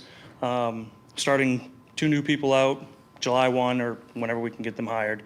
The second proposal, if you will, I'll put it on the board there so you know it and you can hear it all and you can make your decision, is to hire 1 in July, 1 in January. That kind of cuts the total cost down. And then obviously the third one would be 1 employee. The reason I'm not in favor of 1 employee is that it doesn't give us 7-day-a-week coverage for this position. By hiring these 2 positions, we'll actually save on overtime. And the way we'll save on overtime is plain and simple. Right now, these positions will be scheduled 12-hour shifts. So you'd work, and bear with me, 2 days on, 2 days off, 3 days on, 2 days off, and then it would swap around. So there's 12-hour coverage, 7 days a week. The way this saves in overtime is, say I'm on shift, I know a year in advance what my vacation schedule is. So we have 12 firefighters. That's at least 2 weeks of vacation for every firefighter that, to keep staffing safe, we have to hire for when they're out. So instead of hiring overtime when these guys go out or girls go out, this position would fill that position void without hiring overtime because they're already on the roster. And they will know in advance, a year in advance, that instead of working my 12-hour shifts this particular week, I'm gonna work my 2 days on A shift. And then the other employee says, okay, well, I know I'm gonna work on B shift. And we coordinate those right in October for the following year. Doing that, quick math in my head, $20,000 to $24,000 that'll save in overtime. Now, I understand we put the overtime in here for the same amount of money because you don't know when something's gonna happen. We've had, in the last 2 years, at least once a year, we have a firefighter get injured. They're out for 3 weeks, 5 weeks, 8 weeks, and further. So sometimes you do have to pay overtime for those positions. But that's the gist of how this position came into play, is to cut back on the overtime. Like I said, I can't guarantee anything in this world. You never know what's gonna happen in this job. People do get hurt, but the premises of these 2 jobs is to save us on overtime. I don't know this, I'm just asking. Is there a way to do like a couple part-time to get us through like vacation season in the So summer? we'd we don't talked have to pay about that, benefits? and there's no vacation season. Guys, they take it year-round. With a part-time employee, we have union issues that we'd have to deal with that. But the other part of that is they're called per diems, if you will. So we would take firefighters from all these other communities that work shift work and come in and to work our shifts, which was a great idea. The problem with that is sometimes they want to work, sometimes they don't. Their full-time job calls for them and they can't come to work for us that day. And to find a pool of, it's not a pool of 2 or 3 firefighters to do this, it's a pool of 20. Now, if I put on 20 firefighters from other communities, we have to give them fire gear Fire gear is $6,000 or $7,000 a set. We got to buy them uniforms, $500 a firefighter for a uniform, not including boots. So you're talking a lot of money on the front end to hire per diem employees when we already have the people to And do that. buying them, all that stuff is union contract. Yeah, well, yeah, you have to have fire gear to fight fire, and you have to have the uniform to work, yeah. Yep. So there's a lot of variable expenses here that are factored onto additional employees, training, uniform. And one of the other things that when we put these two positions in, we figured on step 6, I believe. If we hire a lesser qualified candidate, is the best way to say it, but they're obviously qualified to do the job.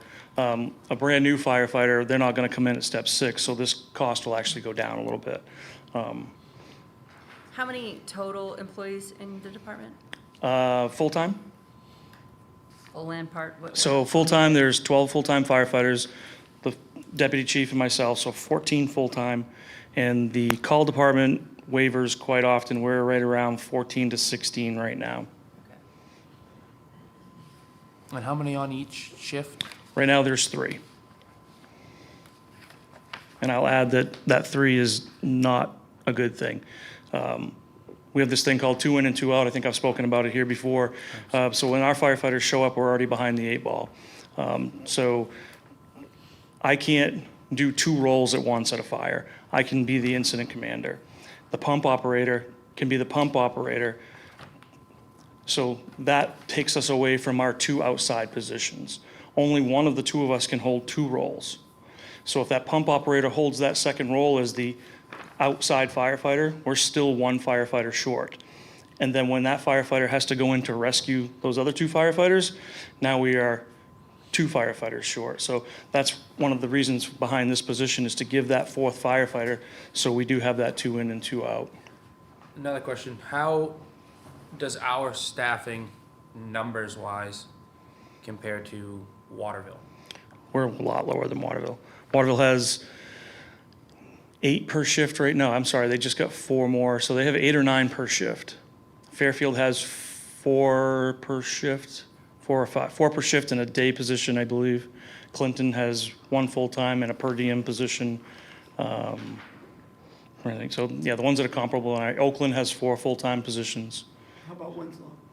They have, theirs is a little different. They have 3 per shift, and then they have a paramedic per diem slot that gets filled or doesn't get filled. Depends on the day. But they're actually adding, I believe they're looking to add that 4th position on their shift as well, for the same reasons we are, to get that second firefighter to be able to do that job. I just want to throw out there, I know I raised this at the budget workshop last year, but the Alfond Workforce Development Program, housed at the Maine Community College System, offers businesses, municipalities, universities, $1,200 per employee per year for training. You have a training line item here for $17,000, but that's probably like the kind of training that you think about, which is that I have to send them to this course or I have to pay for them to Right, do yeah, this it's like, we have 2 call firefighters right now that are gonna be attending the Firefighter 1 and 2 Academy in Right. Fairfield. Right. And that's $500 or $600 Right. a piece for them, yep. But think a little more expansively about the term training, and this works with the Alfond program. So, Right, yeah, I've been in discussion with Brian about it. okay, so for Yep. example, you can argue that the mutual aid program that you have is so you exercise your skills, you get practice, you practice attending to different kinds of emergencies because you never know we're going to have one like it here. And so those calls may be training exercises to help other communities. Or you mentioned the piece about we have this kind of truck, they have that kind of truck. Going to a mutual aid fire might also be to gain experience on tools that we don't, right? So the program allows you to reimburse yourself if duplication of effort or exposure to an activity is training. And so anything you do where you have more bodies, more hands than you would otherwise need, but for the need to create succession plans Right. and. So if I take a green, if you will, employee to a brush fire today. Yes. And I say, stand here beside me, I'm gonna teach you things, Yes. then we can submit for that. Does that make sense? Exactly, so there may only be one of you needed to actually do the job, but Right. you have two because you're teaching at the Sure. same time. So in that program, you are able to say, I'm doing internal training, and Mm-hmm. here is the scope, here's why we do this training. And if you ran it on every head in the department, you could capture $33,600 for 20, what did you just tell me, 28 people-ish. Yeah. But multiply every head by 1,200, and the point would be to keep them enrolled in training Yep, every year.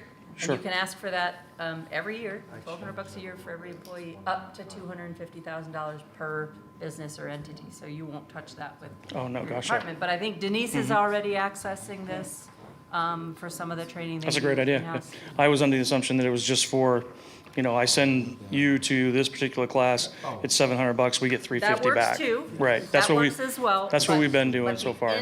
But the in-house training is where you really gain Yeah, back some of your absolutely. operational costs. Okay. Yep. I didn't, Thank you. I'm just looking at the various budgets over the last 4 years, 5 years. And again, there's nobody's fault.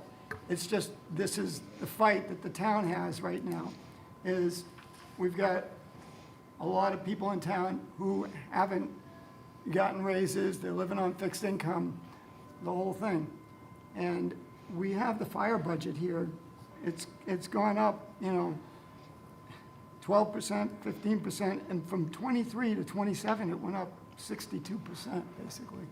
Yeah, I think that's when they added that fourth shift, right? Is that what that was? Yeah, I'm not Yep. sure, I mean, I just Yep. look at it like I'm just looking at the budget at the increased costs. Right, yeah, and that's when they added that fourth shift.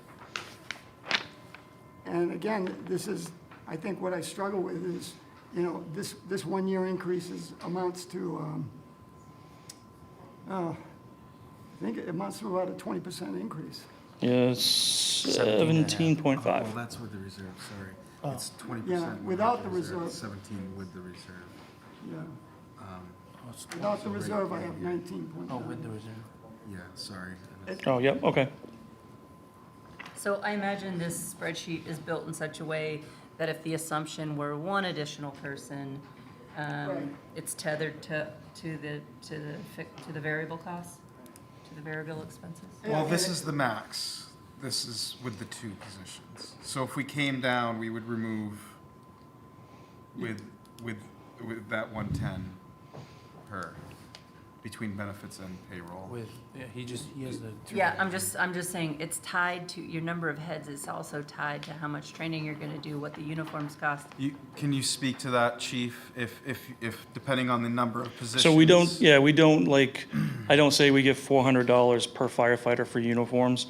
One of the things that the town of Skowhegan has done historically is pay for a Class A uniform once the firefighter reaches his 1-year anniversary date, or a year and a half, or somewhere in there. Yeah. So that money's budgeted in there. The other thing that's budgeted in there is a firefighter rips his pants, we buy him new pants. If his boots are, bad boots, then in 2 years, 3 years, when they wear them out, we buy them new boots. So there's not a, you get 400, you get 400, you get 400. It's the need. And Captain Wyman actually does a really good job taking track of all that. We order uniforms once a year. We have a basic criteria that every firefighter has to have. They have to have a Class B shirt. They have to have the sweatshirt, the pants, those sorts of things. That's kind of like their minimum. Okay. So I guess, Amber, to answer your question, the increases are just in the payroll and the benefits.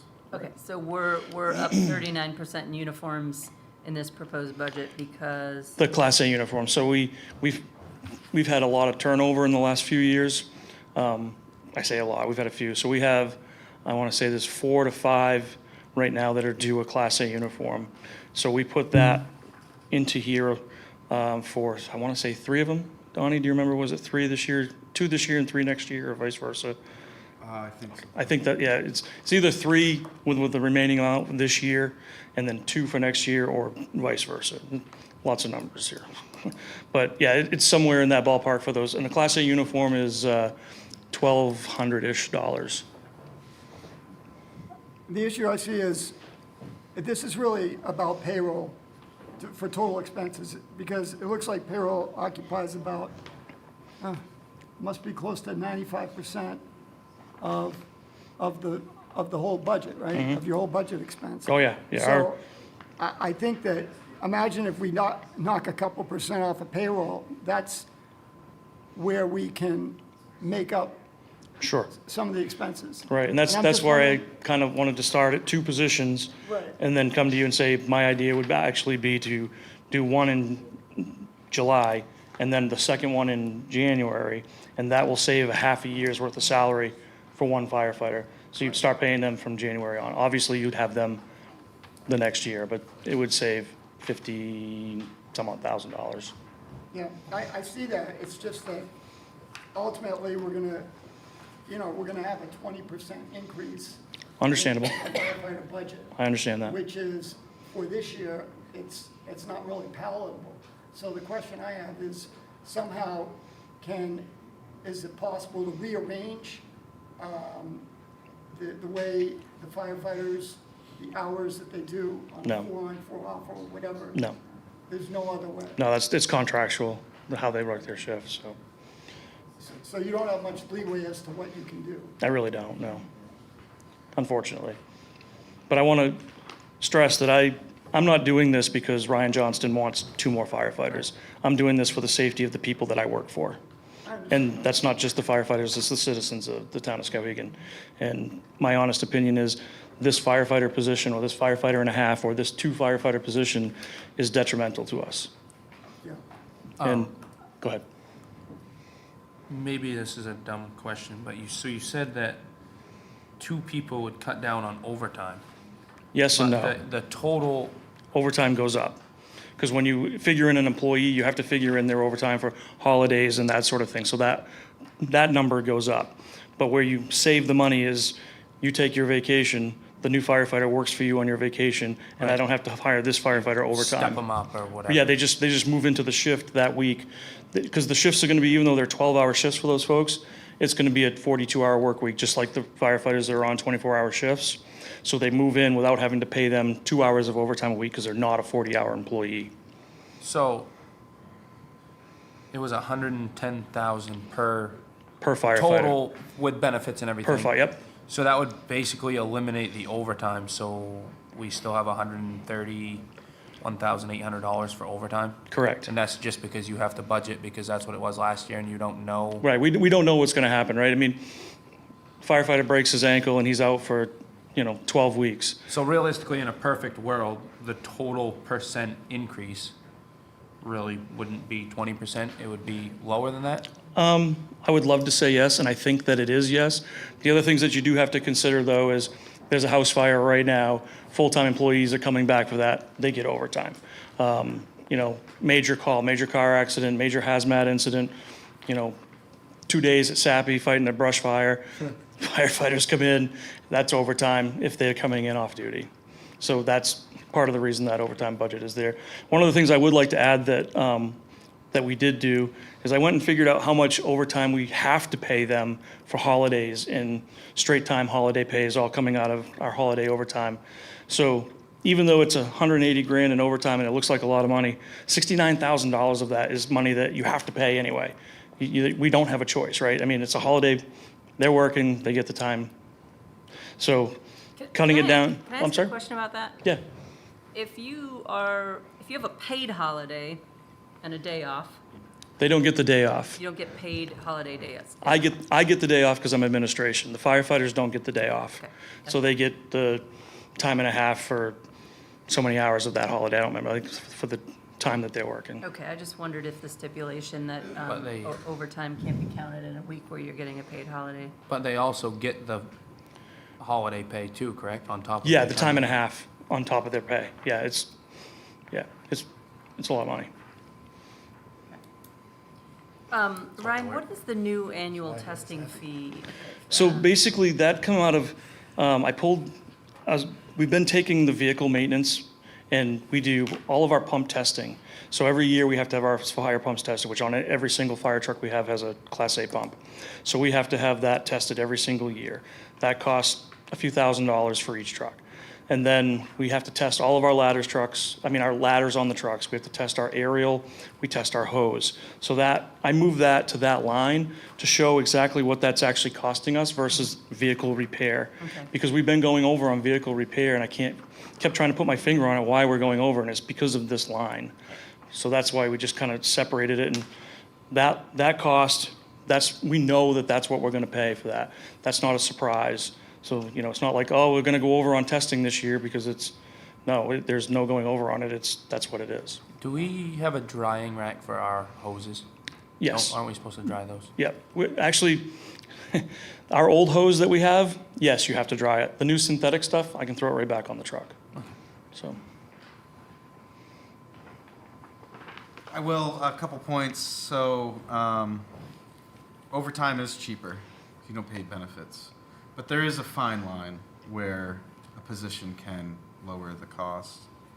And then there is the other point where Rick is leaving. correct. So that's creating room for you guys to go up the ranks. Right, Rick's a captain, he's retiring. Matter of fact, I do want to say, I would like, at the beginning of the town meeting, I would like 10 minutes in the town meeting to recognize Rick because he's retiring 2 days after the town meeting. So with Rick leaving, it is appropriate to see someone entry level coming in. Correct. And everyone moving. Yeah, we're testing for that position at the end of this month. That way, once Rick is done, we've made offers and the people can slide right in. That's another cost savings because we're not going to have to pay overtime to have that. So we've already promoted a captain. Colby Fowler's been promoted. So once Rick goes, Colby slides into his shift, and hopefully a couple days later, the new firefighter slides into their shift. So we're just trying to be proactive about it and try to get things, taking and doing a hiring process after somebody leaves puts us out for 2 months or better, and we're paying overtime for somebody to fill that slot for 2 months. So, and that's happened in the past couple of years. If somebody leaves abruptly, obviously you have to do that. So this test that we're doing, we actually have 26 applicants. We haven't had that since I've been here. Last time we tested, we had 11. The time before that, we had like 9. We have 26 applicants, and all of them except for 2 meet all of the qualifications, which is astounding. So we're going to create a list from this test. So we're going to keep that list good for at least a year. So as we go along, we can just pull from that list and say, hey, this is the next person on the list to get hired here, until we get down to a certain number. Again, another cost savings. So this is just a workshop tonight. We're trying to understand Sure. The draft budget, and there is a process that will be coming for this board once we're done with police to get together with the budget committee before we get to town meeting. Yep. So there's still a chance for changes, but Sure. I appreciate the walkthrough, Ryan. And I just wanted to add one thing on the capital's up a little bit. We're the tech rescue team for Somerset County. And our gear is getting older, and in the next 5 years, we have to take some of that gear out of service. It's going to be at its 10 or 15 year lifespan, and there's no place to replace that in our budget. So the increase in the capital is just to put some money away, so in 2 years, when we start needing to buy some of that equipment, we can buy it out of capital, and it doesn't come out of our everyday fund. So, and I think that was, for this year, it was around $3,000 or $4,000 that we put in there. And my plan is next year to put $2,000 or $3,000 and then $1,000 a year for the next few years to build that fund up. And then we purchase that equipment, and then, 10 years down the road, the next chief can do the same thing if he wants to. But if you put $1,000 a year away, at the end of the life of that gear, you're able to purchase brand new gear and not have to try to find money to do that. So. I guess I'm going to ask this one more time. So with surrounding towns, I know that they help. Yep. Lots of people come in and they're very helpful. Yep. But over the next couple of weeks, I'll do the research and try to get as much information on that. If it turns out, for instance, that these towns that are helping us their fire budgets are like 10% of ours, or, you know, significantly less. Is it unreasonable for us to try to look for a way to defray some of these costs? To those departments? Yes. 100%. We should not be doing that. It's called mutual aid for a reason. We've all signed agreements in the last, I don't know, I've been doing this for 30 some odd years, and that's what we've done the whole time. That's, you know, we have a ladder truck that other communities use. They have brush trucks that we use. Whether I use their brush truck 3 times a year or none, when I need it, right? When your boiler goes down, you need it, right? In the middle of the winter, you gotta have it. So in the middle of a brush fire today, we called Canaan, Clinton, and all these communities to bring their brush equipment out because we needed it. If it's the only time that we use that this year, that's great, because the fire got within 35 feet of somebody's house today, and we use that equipment to save that. So to me, that's a win-win all day long. And I don't have to come to you and say, I want a $500,000 brush truck, or I want an ATV for a brush unit for this or for that. These other communities have those, and we call for them. But if we're paying 50% and everybody else is paying 10, it just, 50% of what? of whatever the cost, if we're, of the whole, if we're such a greater portion. I don't think we are, though. Okay. I think you'll find that I can tell you that the number here in our call volume, cover-in assignments, move-ups, and rapid intervention assignments was 14 last year that we went to other communities that I can find right now. There might be a couple of others buried in this here. Coming to us was actually a few more than that. Do you have a list of towns that you have the agreement with? Not with me, but I can get you that as well. Yeah, That's just easy. email it to me or something. Yep. Yeah, I'll put everything together for you. I'll give you our call volume list, and I'll kind of break it down for you and kind of show you what we do. Thank you. So, yeah, easy. It's easy. And you still got to come up and do a ride-along. Oh, yeah, Anytime. that's gonna be in the next couple of weeks then. Anytime. Thank you. Any more questions? I'm Thank sorry you to very walk away much. from you. Thank you, Ryan. Yep. Yes, that's, So, I know that the Somerset County Technical Center has a program now to train young firefighters. Yep, we're actually a huge part of that. Oh, good. They actually come to our station probably once or twice a month. You're storing in the truck and the other fires. Yes, we are. So that's a viable program that, Absolutely. This year they only had 5 students. Next year they have 11. So, and hopefully we can pull from them. I'm actually on the board over there to help with that program. And one of the things that we did when they started doing this program was decided that there's a fire program and an EMT program. So we're trying to get the students in their junior year to do the fire program. So in their senior year, they can do the EMT program because they can't be licensed until they're 18 years old.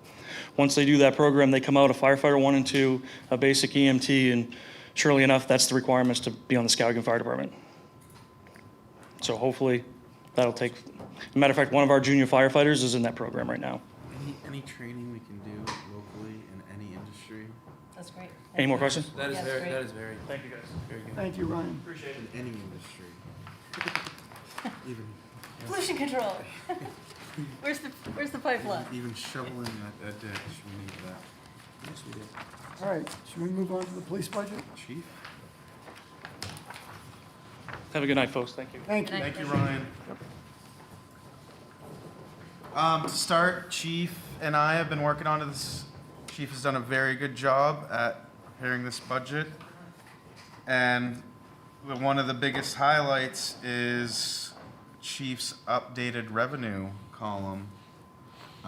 We weren't including the state fair. We weren't including some other things in your revenue sheet in the past. And this updated revenue sheet is on the right track to seeing what you're bringing in and what this whole department's doing. Are you talking about the 490,000 here? As Yeah, the well, I have program this out? updated here Oh, too. Yep, okay. So we weren't including the state fair, and we weren't including the increases from the health. 600. Yes. Wow, So you have a okay.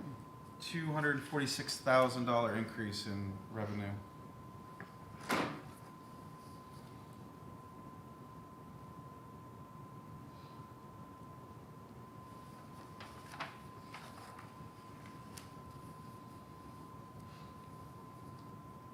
Want to talk us through it? Where are we headed? Sure. All right, I guess if we're starting at the personnel services for regular pay, I know at our last budget, I had asked for 3 personnel. The town gave me 2, told me to put in for 1 person for this coming budget year. I decided to hold off on doing that this year to see how well we do have, especially with the community resource officer downtown position, and where we may be able to better ourselves and save some money for the taxpayers on that. So the increase that you see from last year to this year is strictly contractual. That's going to be their contractual pay raises that'll start on July 1. So there's no additional personnel added to this budget line. I'm not sure if you want me to go line by line, but I can tell you that everything has stayed the same except for 3 things on this budget. If you guys scroll down to 1045 under benefits, you'll see where it says ammunition. Last year, we switched from a Glock 45 caliber sidearm to a Glock 45 9mm sidearm. By doing so, that has lowered the cost of ammunition purposes, and I have looked to lower that by $3,000 this year. So from $10,000 to buy ammunition down to $7,000 to buy ammunition. That is a trial run. That may even go down further next year once we start seeing how things happen. But with the cost of everything skyrocketing right now, I don't want to take that chance that I put it in too low and we find ourselves behind. Any questions on that? How do your guys like the new caliber? Everybody loves the handgun. It's a pound-and-a-half lighter Yeah. on our hips, which obviously would take down on our medical side of the house, so we're not having people with hip injuries, and that's a thing because we carry so much gear around our waist. We've tried to implement these vests to take it off our hips. All of this used to be here, and then sitting in a car cramped inside a vehicle. And this is why a lot of law enforcement officers have bad hips. They're out on sick all the time to try to recover from that. So it seems to be working out very well. And like I said, when you can remove a pound-and-a-half off your hip, or even in your hand when you're conducting training drills, it's a huge benefit for everybody. Sounds like a win-win. It is. Next one is going to be the vehicle maintenance. It's been $16,000. Unfortunately, with the cost of everything going up, I had to increase that. I'm already over into the $20,000 area right now with this budget, and I only budgeted for 16. So I've increased that to $20,000 to help cover some of those additional costs of everything that is happening out there. Labor has gone up, parts have gone up, and that is really all it is right there. So to make sure that these vehicles maintain the performance that they're supposed to maintain, we just need to replace things when they happen. Building line went up from 2,500 to 8,500. That is actually to cover the cost of the rent that SEDC gave me for the substation downtown. So $6,000 a year for that rent on that substation down there, and then the other 2,500 is covered for our A3 communications contract, which covers all of our locking mechanisms on the public safety building for their maintenance and upkeep. And then that is it. That is all the changes. Everything else is, I've maintained a stable line across the board for everything else. Can you remind us the difference in telephone? So the telephones, this is only for cell phones, all right? So Okay. inside the cruisers, we have hotspots and we have cell phones in there. Okay. That 14,000 on there covers all those phones. We need to provide phones to the law enforcement officers because of FOIA requests. And if you don't have 2 phones, I recommend you get 2 phones for you guys up there for FOIA requests. But that way they're not pulling stuff off of your personal phone and getting your personal information off of that. So when we go to a crime scene or any type of scene, we're taking photographs of things that are happening. We're utilizing those phones to do that and then uploading them into the system. If Jake here, who is a FOIA master, is requesting for something and for whatever reason he says, I want your phone, we pull it from that phone. Well, you guys are using them with every day. Oh, yes, It's a part absolutely. of the job. Yeah. Right now, every cruiser has a cell phone in there, and that's covering for the hotspots and those cellular phones. Great. And can you remind us what the contracted services at 24 is? So that is for the cleaning services at the public safety building, Okay. 3 times a week, all throughout the year. So that actually originally started off at $36,000 with another company here in town. I was able to find somebody else and dropped it down to, I actually dropped it down to 22,000, but 24 has been where we're at just because we're buying the cleaning supplies and everything, so it's all coming out of that. Okay, and I know this came up at the budget workshop last year, just, has anyone penciled out making this a position versus a contracted service? If we have, do we have part-time housekeeping here? Is there? That could be, I know that was brought up. The cheaper version of it is to contract it out because there's no benefits involved, there's no Yeah. health care involved, there's no, retirement involved, all of that stuff, vacation days, all of that. So it's actually cheaper to contract out for certain things. Obviously, for the public safety building, that is the cheapest way to go. I can't get any cheaper than that. How many total officers do we have? I have 2 in the pipeline right now. Once they come back, that'll put me at 19.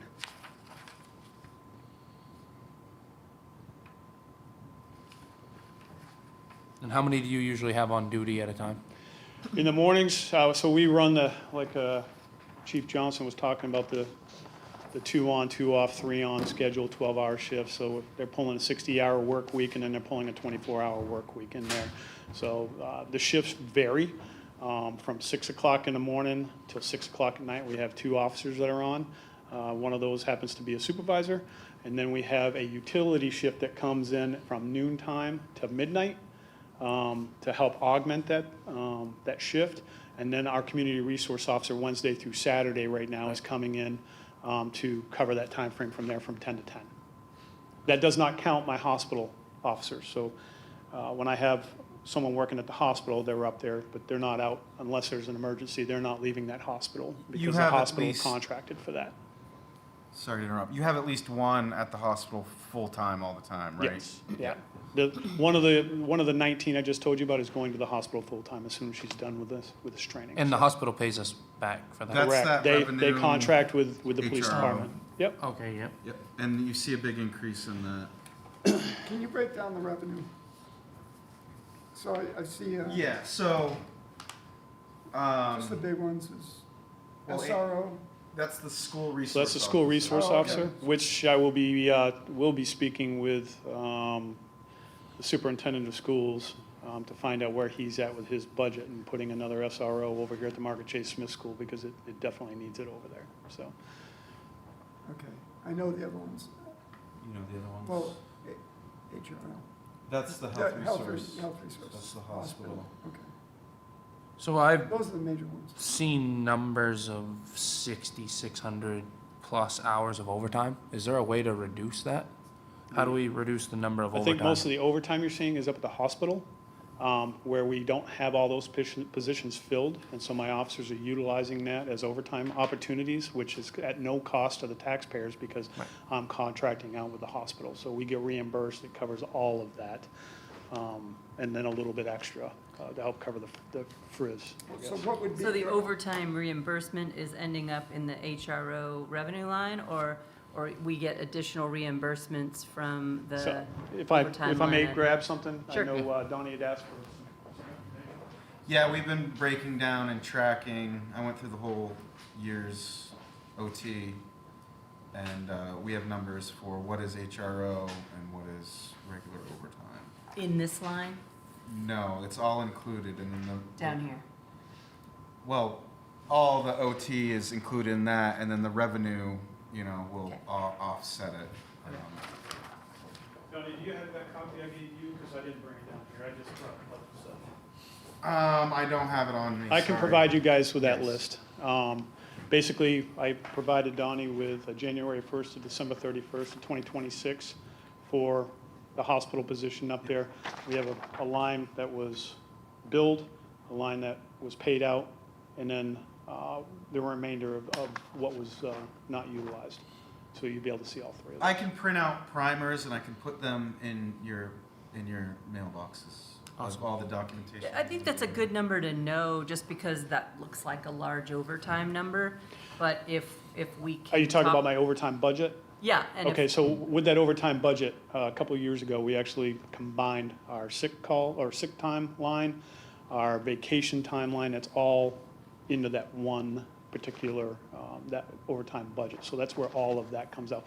I think Chief Johnson briefly touched on that. I think he did the same thing a few years ago, or when Chief Rodriguez was here, it was done, so that we could eliminate some of the budget lines that we had in there. Because when I first got here in 2017, I had a budget that was 18 pages long.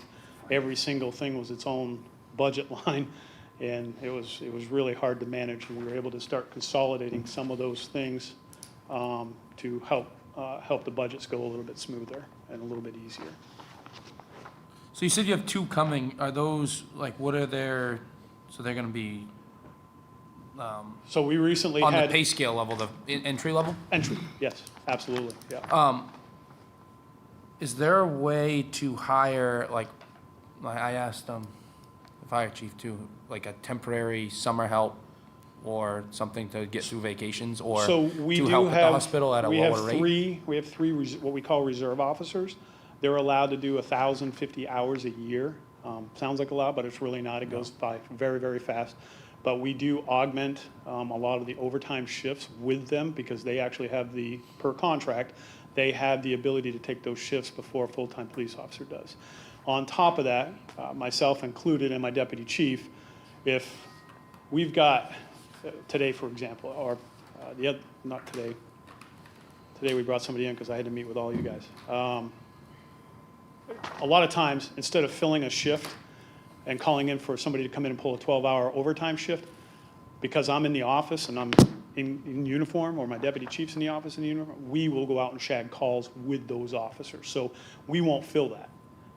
We may have somebody come in at noontime and cover a 6-hour shift, so instead of paying out 12 hours, we're only going to pay 6 hours of overtime to do that. And I do that quite often to help save tax money. And I'm not really familiar with like the levels of officers that you can hire. Like, I'm sure that we have to hire certain levels, but to me, the hospital, they don't need a full qualified officer. Do we have someone at a lower level that we wouldn't have to pay as much that we could put at the hospital? Is that a thing? No, because the hospital, part of the requirements are for a full-time police officer to be up there. That's been in place since 2017 when I worked this out with them up there. Because of I'm going to knock on some wood right now because I don't want to drink myself. But 99% of the time when we are there, things are good. It's the day we're not there, everything just goes to a handbasket, right? And then they have thousands and thousands of dollars worth of damage to their emergency room or their mental health ward, or doctors or nurses are being assaulted. So in order to alleviate any indecisiveness, because part-time officers can only do so much per state law compared to what a full-time academy certified officer can. So that's why that officer is up there and is able to handle any situation that comes through there. So And do we do call sharing with the sheriff? no, we do not. Is there a reason we don't do that? Yes, absolutely. He's covering an entire county with minimal manpower. But we're paying 17% of the sheriff's budget. I don't know where the Skowhegan taxpayers goes within the county. I can't tell you that it goes to the sheriff's office or if it goes to the county commissioners. I don't know where that money It goes. specifically states the sheriff's department. If that's where they have allocated that money to go, then that is on the county. That is not on me or us, really. It just means that they can also aid, when you're short of officers, they can supplement the shortage by having their officers. I mean, we're paying, I think, $700,000 for deputies for this town. to Well, come through. the majority of that money that we're paying is going to the correctional facility, I thought they which, had their own No, it's budget. separate. what's that? I thought they had their own budget. The correctional facility? Yes. I'm assuming they do, but I know that taxpayers' monies go to there. We pay for that No, correctional we do, but facility. that's on a separate line item. So we're paying additional, over 17% now? We're paying two budgets? We're paying for a sheriff's department, but we're also paying for, that is a separate item. But we're supposed to be receiving sheriff's department services for this town. We pay the largest amount of all the towns in the county. That's we're the hub. We are the biggest community in this county, But wouldn't it absolutely. make sense if you guys could work efficiently to if you're short a guy here or there, that one of them could step in or at least do some of their paperwork downtown or whatever and keep an eye on the town. This question gets brought up all the time. This town is extremely busy. It's the busiest town in all of Somerset County and all of northern Kennebec County. Everything comes through Skowhegan, all right? So the sheriff is tasked to cover the remainder of this county, and he has minimum manpower to do so. I don't know how or what his reasonings would be to tell Palmyra that we're not going to come up and answer phone calls for you guys today because we're going to put that deputy down here in Skowhegan. That's not what we're saying. We're saying that we're paying for a service and we're not getting it. And it would seem to me that we're not doing the taxpayer right. If we're paying for the service, we should be getting it. And so somehow I'd like to see the two departments work efficiently together to lower our costs, because again, we come back to this budget and the items you have really kept it flat. But the biggest item here is obviously payroll. It's 95% of the budget. And if we could just figure a way to either rejigger it, lower the overtime, or maybe have, a couple deputies step in place there when you weren't able to have somebody, that would take care of the problem for us, right? And No, I absolutely disagree with you. You are absolutely disrupting an entire law enforcement run era and program. Should we do this with the state police too? I don't mean to sound like a jerk, but maybe we just have a pool of police officers in the town of Skowhegan just running all over the place. They all have their own policies. I have my policies, the state police has their policies. Nobody would be working together in here because we all have to operate on different things. This is why a municipality that has a law enforcement agency covers that municipality. Same for Fairfield, same for Pittston. Sheriff's Office covers all the other ones that don't have those out there. So just because we have our own police department that we pay for, we don't get to utilize the 17% of the sheriff's budget that we pay? Well, I don't chastise the sheriff's office if they're driving through town and they see something that is happening. They go ahead and handle that complaint, and then they move on to wherever it is that they were heading to in the first place. We will go back them up if they need that. But as far as us splitting calls with the sheriff's office, he doesn't have the manpower to do that at all. So then we shouldn't be charged for it. Well, then that's something that maybe the town needs to take up with the county commissioners. So when the Skowhegan Police Department receives a call, Correct? does the sheriff's department also receive that same call? No, So it's two separate. absolutely, yes. We all So- have different radio frequencies. We have different call signs. We have a different CAD. We run the same CAD system, but we're all with our own codes within those CADs. So I guess my question to that is, maybe the sheriff is closer to the incident that's happening. And so say something happens on Elm Street and you have an officer that's here and then you already have a sheriff that's in town, maybe they would have a faster response to an incident. Okay? You know what I mean? And I'm just And saying, then I if guess they receive the same calls. I can turn that right around and say, sheriff's office is out. We get a call in Norwich Walk, an active shooter event. Who do you think is going to get there first? It's going to be Skowhegan Police Department. They're going to be the ones that get there first, because the sheriff is out policing the county. Right. They're not stationary like we are in the town of And Skowhegan. do we, say that happened in Norwich Rock, Mhm. do we receive any money from Norwich Rock to police their town? For an active shooter event? No, I've never charged anybody for something of that situation. When we did rest in peace, but that deputy got shot and killed in Norwich Walk. Yes. We had agencies from all over the state of Maine that were out there assisting the Somerset Sheriff's Office with making that come to a close out there. So sort of like what you're hearing from the fire department with the MOUs, we had the same thing. This is why my police department has statewide arrest powers. So we can go anywhere in the state of Maine and arrest somebody if we need to. I guess what's frustrating to me and other people that I have talked to is that Skowhegan seems to foot the bill for all the other surrounding towns. We have the police department, we have the school, we have the rec center, and all these other towns, which I'm glad that they come to our school system. I'm glad that we have them. But Skowhegan is the hub, and we pay for a portion of the other towns. So They're not paying their portions. there is absolutely some truth into what you're saying, but that truth doesn't fall on the Skowhegan Police Department. I'm That not truth falls on- blaming you, Chief. I'm just saying that's what's But frustrating. I is, agree with you that, there are some towns that are taking full advantage of the benefits that the town of Skowhegan offers at no cost to them. I'm not arguing that fact. But we went through this when the town of Norwich Walk, or the MSAD 54, wanted to put a school resource officer in Canaan, the new school, and Norwich Walk. And we went in front of the board and presented, myself and the sheriff presented that. It comes down to their outlook on if we are in Norwich Walk and we go to a house and we come across 10 keys of cocaine, what do? We don't have the jurisdiction in Norwich Walk because we're not county sworn, right? So the answer is that, well, we call the county and we hold the scene and they come out and do that. But that is not us out policing the town of Right. Norwich Walk. right. So we're not leaving the limits of this town unless there's a deputy that needs assistance.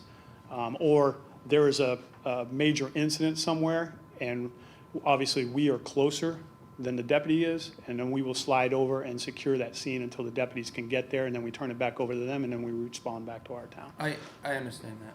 And, Okay. and what is frustrating to me is my house is located in Skowhegan. If I were to have a house of equivalent value and property-wise in Cornville, my tax bill would be half, but I would also have the same benefits of Skowhegan. So we have people, instead of coming to Skowhegan, shopping for homes in Norwich Walk, Cornville, and surrounding towns. And I'm not blaming that on you. I understand it's a bigger issue than the police department, but it's a big issue for all departments, I guess. Where? I guess. Yes, Brian? I think the other thing you should consider is, both entities have union contracts that would not allow for that interaction to happen. Not to mention the civil liability, having a sheriff on a call with our department. I forget the term for that situation, but if we called for help and they came, we could be liable for an officer or a sheriff that got injured on the job during that call. And it could affect our insurance as well. So there's a lot more to it than just. Then why do we pay their budget if we're not gonna utilize it? Yeah, the bottom line is we can't be paying $700,000 for the sheriff's department if we're not getting the services. So something's gotta give here, because it's not fair to the taxpayer. And I think that's something that's giving is the leadership of this town going to the county and looking to renegotiate that 17% tax. This is what I was gonna ask. This Kevin. isn't gonna fall on the police department trying to do that. We have a service that we need to provide this town to protect this town and the citizens of this town, and they rely on us 24 hours a day, 7 days a week. We don't sleep on the job. We're not sleeping on a cot in a building. We are out on the streets patrolling, protecting the public, protecting their businesses. And we are doing a dang good job at it right now. We're not Very saying good you're job. not. I'm not trying to minimize So that, Chief. what I'm trying to explain to you is that there's an expectation for what we have. The police department is not responsible for what the county is paying to the sheriff's office. If you want to look at why it's so high, take a look at the salary pay scale that the sheriff's office has. All right? I got sergeants at the sheriff's office making as much money as the chief of police at Skowhegan. I got lieutenants at the sheriff's office making more money than the chief of police at Skowhegan. I got a deputy chief at the sheriff's office making 15 grand more than the chief of police at Skowhegan. And then I have the sheriff making $25,000 more than the chief of police in Skowhegan. Same responsibilities. All right? That's where you guys need to start looking at, not looking at the police department. Our pay is compatible with everybody else around here. Everybody else, if you start looking at everybody else here. If not, even lower. So Kevin is not here to speak for the county budget process, but he's been sitting in on those Yes. meetings, yeah. Yes. You know, so maybe Yeah, we should probably wait. We've got time to go through we this. can wait for Kevin, and this So- has been a good first conversation about police. I just I got agree one with other you, question. these are separate issues, but maybe Kevin can help us understand how the 17% is determined Yeah. and whether that's Yeah. negotiable. We don't have to dive So- on that. I just, I wanted to ask about the overtime after it's taken out for the HRO. And I have a number here of 35% of the total overtime is HRO, which would leave the 65. And so I was just curious, that comes out to around 4,300 hours of overtime. And then I break that down, it looks like, it comes out to about 83 hours per week of overtime. And I'm just wondering, is there a way to reduce that, or why is there so much overtime? Or are my numbers just not right? I guess I'm not even following you at this I'm just point. seeing a large amount of hours overtime that after you take out the HRO overtime. Okay. And I'm wondering, it seems high, and is there a way to reduce it? Well, I try to reduce that all the time. I mean, it's an ongoing battle. Like I said, I myself am out answering complaints out on the street, on a salaried paycheck. Yeah. There's no overtime involved with that. My deputy chief does that, and we augment his hours so he's not getting overtime when he's out there on the road and patrol. We utilize our reserves to the best of our ability. They're reserves for a reason. They have a full-time job somewhere else, and when they're able to come in and cover a shift, they come in and cover a shift. And, we only have a couple of them right now. Does that come out of the overtime budget? It does. Can you tell me again what is all folded into the overtime that you said happened a few years ago, sick time? We combine the sick time, the vacation time, holiday pay, and then obviously your overtime budget's in there. So it's overtime, sick, vacation, and holiday pay is all in that one line item? That's correct. And so, I don't know, this probably comes down to the union, this probably comes down to contracts, but if people don't get sick and they don't use the sick time, does that mean you can use it as overtime? Like in our business, if you don't use your sick time, you lose it. Right, I don't take sick it's time. there if you need it, I'm it's almost there if you're maxed sick. out in the town for sick time. I just come to work, and a lot of the guys do that. They just come to work. So I guess the question is, like, if it's a use it or lose it sick time, if it's all in the same budget line item, does that just roll it into available then for overtime? Well, I have an end budget on there, so the 230,000, which is what I've utilized Yeah. for quite some time now for all of this. Whatever's left over falls back into the general fund. I have not gone over my 230,000 for sick time. I looked at that for this particular budget, but by contract, and the pay increases that the officers are getting July 1, I wasn't comfortable reducing that down anywhere because I don't know how that's going to play out, especially with this last year of this contract. Brian? Yeah, just wanted to touch on the accrual for sick time. Per our personnel policy, we're allowed to accrue like 2,080 hours. I don't know if that helps answer. So 1,080. Yeah, it all comes down to the policy, which I It's need to. 1,080 hours. I'm at like 700 something hours myself. But a lot of officers, they're not utilizing that sick time unless they absolutely need to utilize that sick time, which is obviously a benefit because we're not paying somebody to be out on sick time and filling that shift with somebody, whether it be overtime or a reserve officer. So a reserve officer doesn't get overtime. They never get it up there to that point where there's going to be an overtime issue. But because of the new state laws and everything else, now we have to give them paid family leave time and all this other stuff, which, fluctuates things as well. But that's well out of my control or my purview.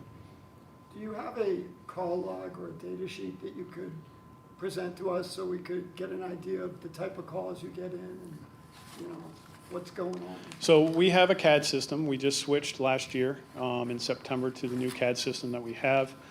As I've mentioned to this board before, when they data converted our IMC CAD system into the Pro Suite system that we currently have now, a lot of the calls that we had in there for calls for service got switched to what they call, well, they fall under Somerset. So instead of it being under Skowhegan, it converted everything over to Somerset. And so in order for me to get you 2025's stuff, I would have to literally sit there and open every single call for service to see if it was a Skowhegan call or if it was a Pittsfield call or a Fairfield call, or the only way that's going to be distinguished in there is if they pulled a report number, and our report numbers are like Skowhegan. But every call to service where we didn't pull a report, that shows up as Somerset. And so those numbers are very, very skewed. And as I actually explained that to Donnie the other day. But moving forward, we are keeping track of Yeah. So it's been fixed. Yes, well, now that we're starting into the new year with the Pro Suite program, we're going to be So able to next track year, we that. should have a really good number. 100%. So right now, you don't have any numbers, but No. you will begin to have them soon. Yes. Oh. We'll have better numbers because it's going to be underneath one system instead of being converted from an old one to a new one. We're still dealing with other issues with that, property issues, in our evidence room that got converted over, and we're running into the same problem with that, and it's still a fight right now because, it says it's there, but it's not, or it's not and it is, or it's supposed to be at this location, but it's actually over on this location. And so this is a battle that we've been working out with Pro Suite and Somerset Communications Center up there. We just had a meeting yesterday, today up there. There was a meeting up there today to address the evidence storage stuff as well. So still some bugs to work out. The program was supposed to provide us with accident reports, so my officers could do accident reports out there. Their programming, they couldn't do it. They couldn't get it to work. So they created a new program that we were going to end up having to pay for. I said, absolutely not. We're not doing that. So we actually went to the state of Maine. I sat down with the state, talked to them about the state program. They gave it to us for free. And we are working to make that compatible with the current CAD system that we have now, and we don't pay any money for it whatsoever. What are your top three, crimes that are going on in town? Sex offenses are extremely high. Thefts are extremely high. Assaults are extremely high. I mean, there's a plethora of complaints out there that we respond to on a daily basis that, they all add up at the end of the year. Not going 9 miles over the speed limit. That's So, not at the top. I stop cars out there and I do an education on them. I don't, I try not to hit our citizens out here for things that, they can Please go. hit them on Madison Ave. Yeah, right, and I do. I stop quite a few cars out there, but I'm not trying to jam up the working guy out there either. I'd rather educate them and not see them again and save them $200 than to write them a ticket. Now they're angry, and they're gonna drive angry because they're angry, and it just leads to more and more things. So what I have found over the past 9 years as your chief, that being out there and slowing traffic down and educating them has been a huge benefit for us, because we get nothing out of this. The state takes our money. I have to buy the tickets that we issue out. I have to buy the envelopes that they go into. I have to pay for the stamp to mail it to the state. I have to pay for the police officer to go to court if they decide to fight it in court. And then when the courts give a fine to that individual, all that money goes to the state. We get nothing. We get nothing out of that. This is why I weigh heavily on education out there. Now, are there people that deserve tickets, and do they get them? 100%. Absolutely. I always tell people when I stop them on the streets, this one's on me today. If I meet you again, it's definitely on you, because I'm giving you that nice warning right now. And that has happened. And I've pulled same people over in the same spots, and they're like, yep, I got it. No worries. I'm going to take care of it, And so we go from there. Just a general question. So I noticed that most of the officers' cars have the police, but it's hard to see. Mm-hmm. Is there a reason we make it hard to see so we don't have a white lettering that says police on the side? So we have high visibility vehicles that we use for, especially in the downtown area, right? We want people to light bars on the top to see that. We do a lot of drug stuff on the side. So you may not see that light bar sitting on top. So if somebody's sitting and, if they got a lookout, which they usually do, they don't see that light bar sitting up there. And a lot of times they just mistake our SUVs as a regular SUV depending on where it's parked at. What they call ghost lettering on the side, it is really there more for identification purposes, so especially at night because it's reflective. So if they drive by you and your headlights hit that at an angle, that lights right up and it shows that it's police there. So that's part of the reason we do some of that.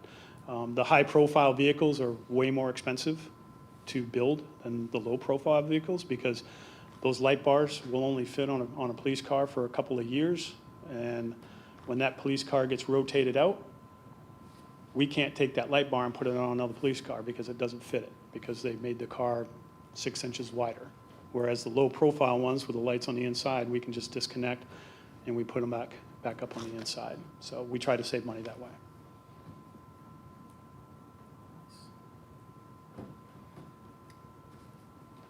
I'm good. I'm good. I still have one butt cheek left. Good for I mean, now. if you- Thank you. if you want it. Save it for another day. Thank you, Chief.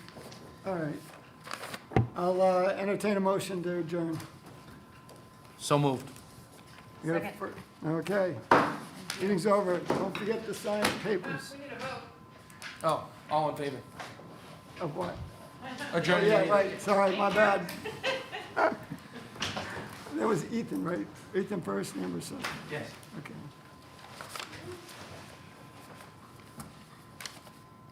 It was a long, tough meeting.